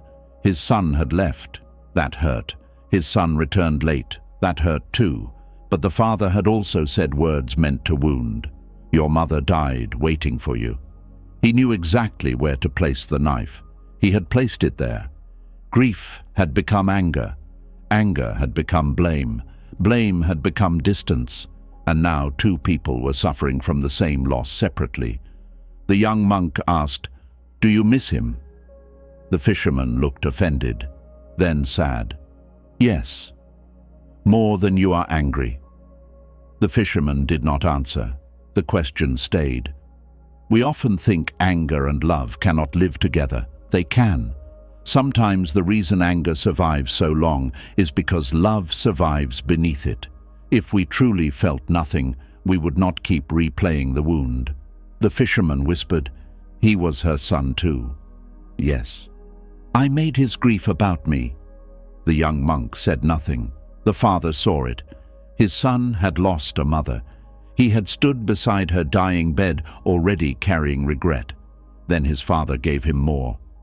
The fisherman covered his face with both hands. "I thought I was punishing him." The monk asked, "Did it bring your wife back?" "No." "Did it bring your son closer?" "No." "Did it give you peace?" The father almost laughed. "No." There was the lesson. Sometimes punishment continues long after it stops protecting anything. We hold another person outside our heart because we believe the distance proves that what they did mattered. But pain does not need permanent anger to prove it was real. The fisherman asked, "What should I do?" The young monk answered carefully, "I do not know what your son will do." The father looked at him. "You may reach out and he may refuse." This frightened him. "You may apologize and he may still be angry." The fisherman looked down. "You may forgive and still need time." The monk paused. "But if you keep waiting until you can control his response, you may wait forever." The fisherman looked again at the river. The wind had stopped. The water was becoming smooth. The monk said, "You cannot command the river to become still." The fisherman understood. "But you can stop throwing stones." The father smiled faintly. That evening he went home. He sat at the table where his wife used to sit. For the first time in months he said his son's name aloud. It hurt, but not in the old way. Then he wrote a message. Only a few words. "I was cruel when your mother died.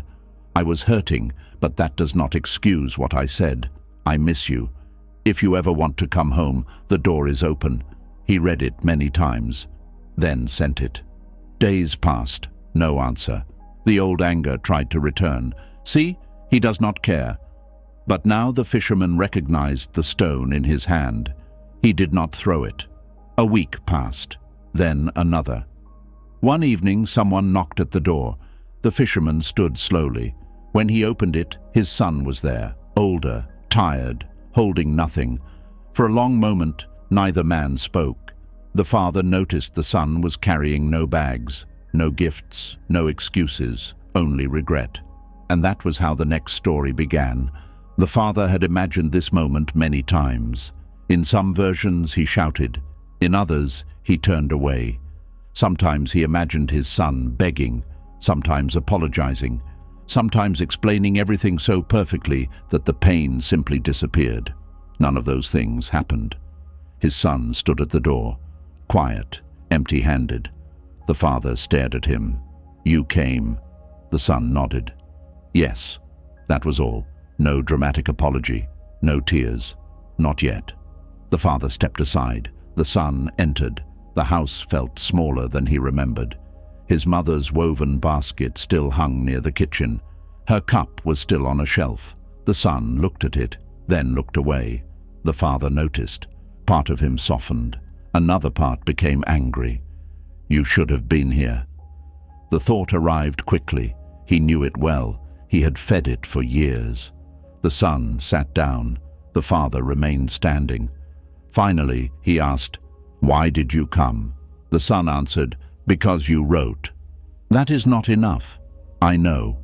Silence. The father had wanted this meeting. Now that it was happening, he did not know what to do with it. Forgiveness sounds beautiful when the person is far away. It becomes harder when they are sitting in front of us, when we can see the face that belongs to the wound. The son said, "I should have come home sooner." The father immediately answered, "Yes." The word came sharp. The son nodded. "I know." "You knew your mother was ill?" "Yes." "She asked about you." The son's face tightened. "I know." "You kept saying you would come." "I know." The father felt anger growing. He had promised himself he would remain calm. But promises made before pain arrives are easier to keep. "You always had a reason." The son looked down. "Work." Silence. "Money." Silence. "Your new life." The son did not defend himself. That made the father angrier. "Say something." The son looked up. "What do you want me to say?" The father almost shouted, "I don't know." There it was, the truth. Sometimes we demand an apology without knowing what words could possibly satisfy us. The son could not return the missed months, could not sit beside his mother on nights already gone, could not change her final days. No sentence could do that. The father had built forgiveness around an impossible condition: make the past different. Until then, I will remain angry. We do this. We say we are waiting for an apology. Sometimes we are actually waiting for time to reverse. The son said quietly, "I was afraid." The father frowned. Afraid of what? Seeing her sick. The answer angered him. "You think I wasn't afraid? I know you were. Then why did I stay?" The son's voice became smaller. "Because you were stronger than me." The father shook his head. "No." The son looked at him. "I was her husband." The room changed. The father had never thought of it that way. Not strength, love, responsibility, fear carried alongside action. The son continued, "Every time I planned to come home, I imagined seeing her weaker." He looked toward his mother's cup. "So I delayed." The father listened. "I told myself I needed to finish one more thing." His voice broke. Then another. The father remembered the old man who had spent his life saying later, later, later, until later became too late. The son said, "By the time I came, I knew." Knew what? That I had been protecting myself while she was dying.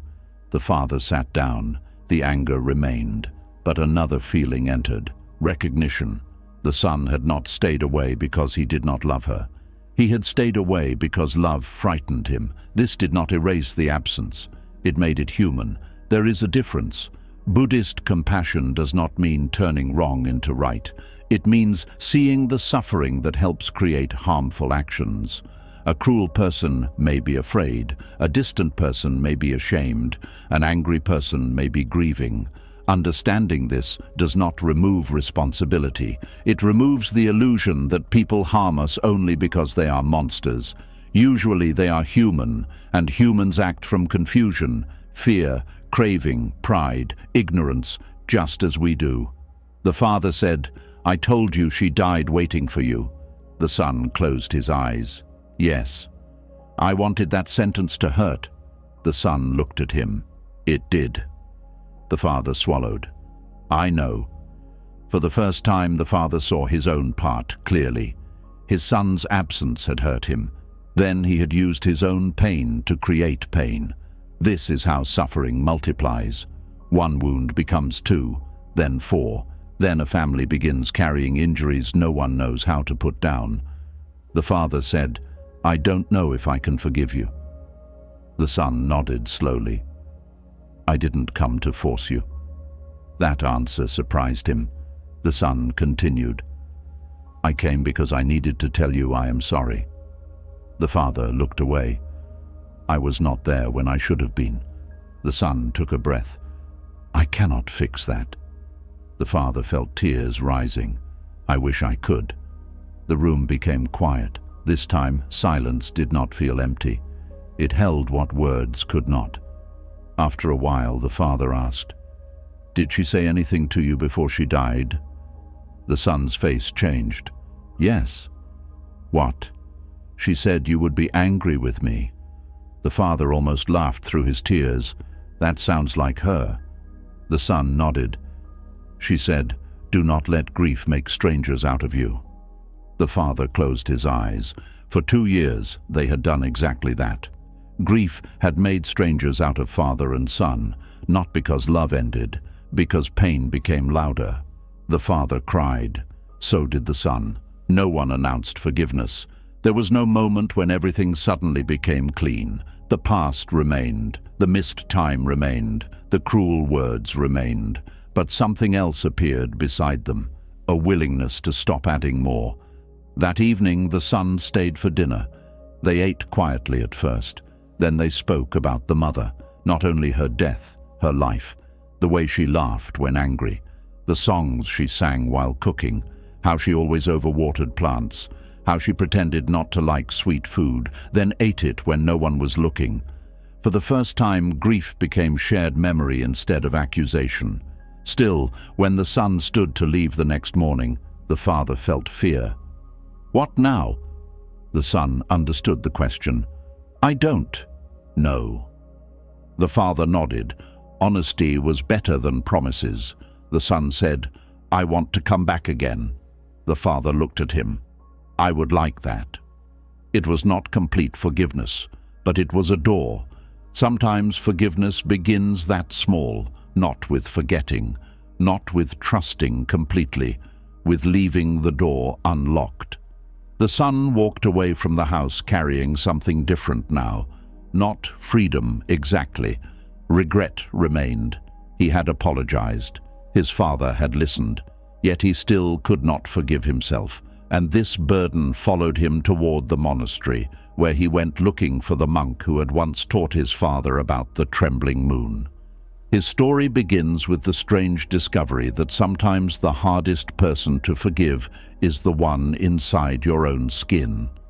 The son reached the monastery before sunset. He had not planned to go there. His feet simply carried him. He found the monk sweeping leaves near the entrance. The son stood nearby. The monk looked up. "You seem tired." The son almost laughed.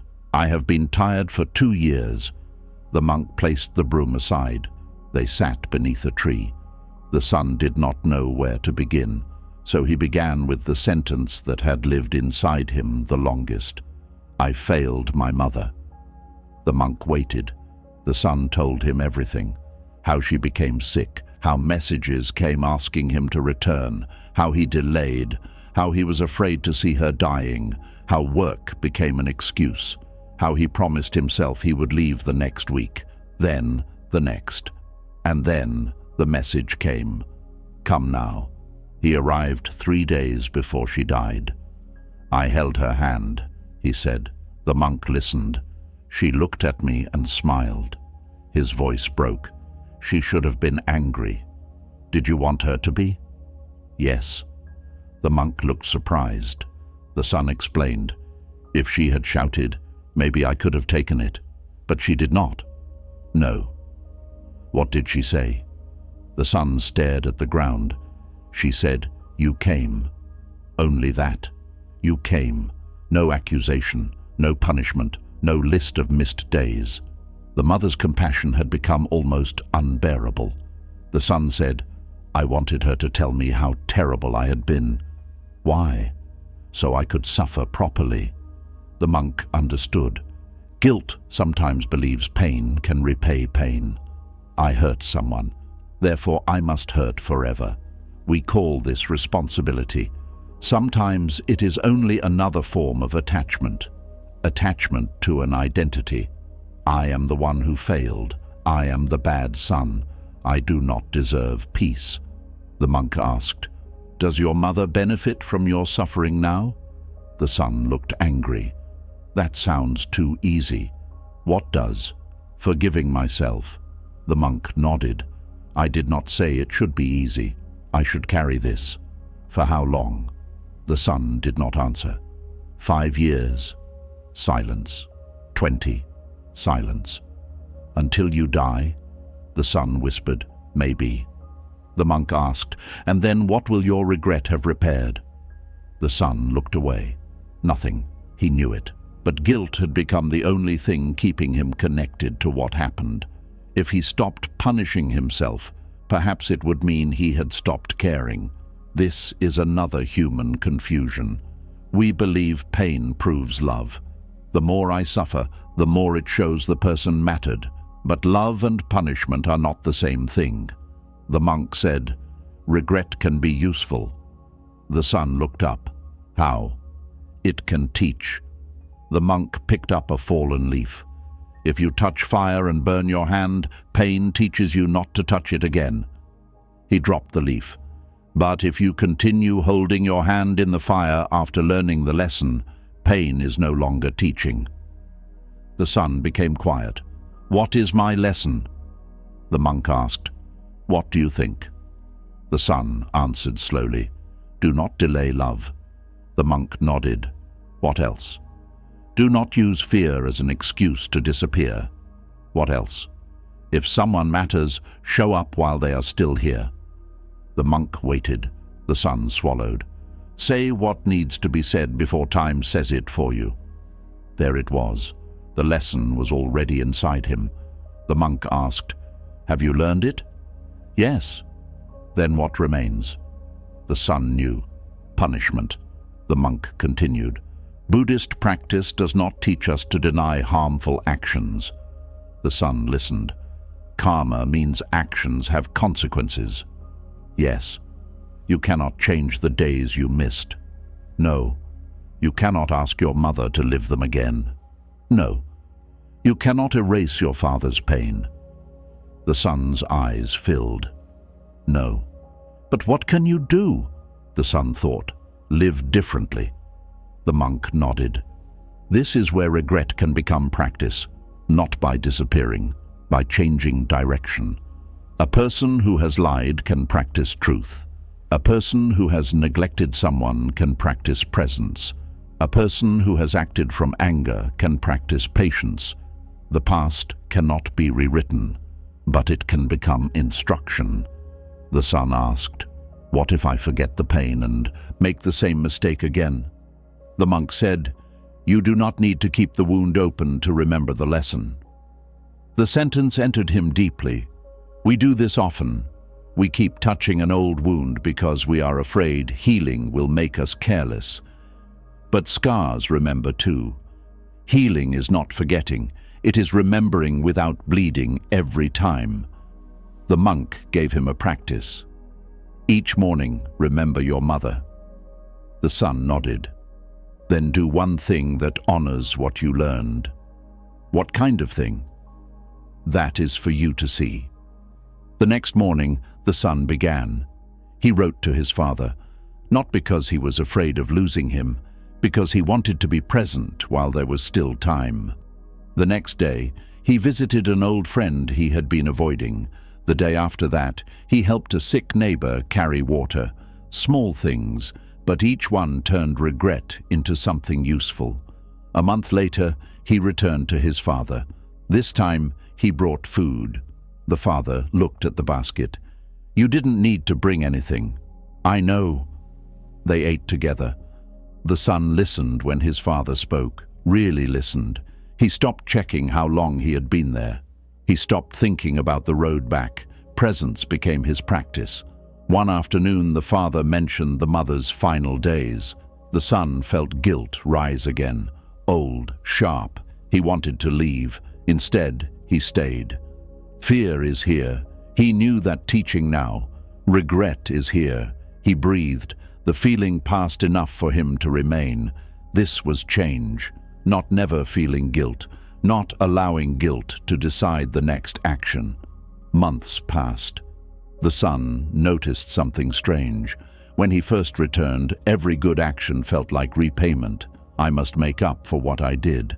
Then slowly, that feeling changed. He began helping because helping mattered, visiting because love mattered, showing up because life was short. Regret had opened a door. He no longer needed to live in the doorway. One evening, he told his father, "I think Mother would have forgiven me." The father looked at him. "I think she already did." The son cried. Then he said, "I don't know if I have forgiven myself." The father answered, "Maybe forgiveness is not one decision." The son looked at him. "Maybe it is something we practice." Neither man knew if that was completely true. So they decided to ask someone who had spent many years teaching about anger, guilt, and letting go. They returned together to the monastery. There, an older monk listened to the entire story. When they finished, the father asked the question both men had been avoiding. If we forgive, are we saying the past no longer matters? The monk shook his head. No. And what he said next became one of the most important teachings either man would ever hear. The monk looked at the father, then the son. Between them sat years of pain, missed time, cruel words, regret, love. All of it was there. The father repeated the question. If we forgive, are we saying the past no longer matters? The monk shook his head. No. The son leaned forward. Then what is forgiveness? The monk thought for a moment. Then he pointed toward a scar on his own arm. Do you see this? They nodded. I received it when I was young. What happened? The father asked. I fell from a tree. The monk smiled. I was trying to reach fruit that belonged to someone else. The son laughed. The monk continued. The wound healed. He touched the scar.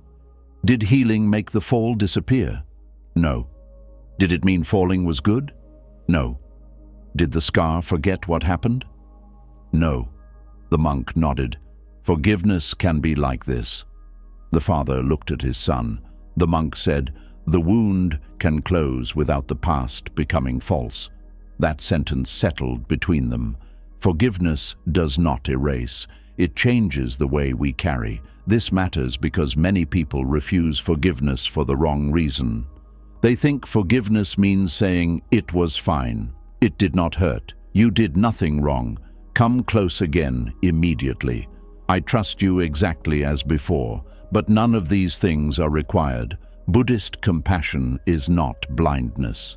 Wisdom sees clearly. If someone harmed you, the harm matters. If trust was broken, trust may need to be rebuilt. If a person remains dangerous, distance may be wise. Letting go of hatred does not require handing someone the same weapon again. The father asked, then I can forgive my son and still say he should have come sooner? Yes. The monk turned to the son. And you can forgive yourself while still accepting that your absence caused pain. The son nodded slowly. The monk continued. Forgiveness is not changing the record. What changes? The son asked. Your relationship with the record. The father thought about this. For 2 years, the past had been a courtroom. Every memory became evidence. His son was guilty. He was injured. The sentence must continue. Again, again, again. The event never changed. Only the trial repeated. The monk asked him, when you remember what happened now, what do you feel? The father answered honestly. Sad. Angry. Sometimes. Do you want to hurt him? The father looked at his son. No. The monk nodded. That matters. The father had assumed forgiveness meant anger would never return. But perhaps forgiveness was not the absence of every painful feeling. Perhaps it was the end of feeding those feelings intentionally. The monk said, a memory can visit without being given control of the house. The son smiled slightly. He understood. He had lived with regret the same way. A memory came. Then he invited it inside, fed it, sat with it for hours, built his identity around it. The monk said, you cannot always stop a memory from knocking. He paused. But you can choose whether it becomes the master. This is Buddhist practice in ordinary human life. Not destroying memory, knowing memory, not destroying anger, knowing anger, not destroying grief, knowing grief. When we see clearly, a little space appears. Inside that space is choice. The father asked, what about justice? The monk nodded. An important question. Forgiveness and justice are not enemies. The father listened.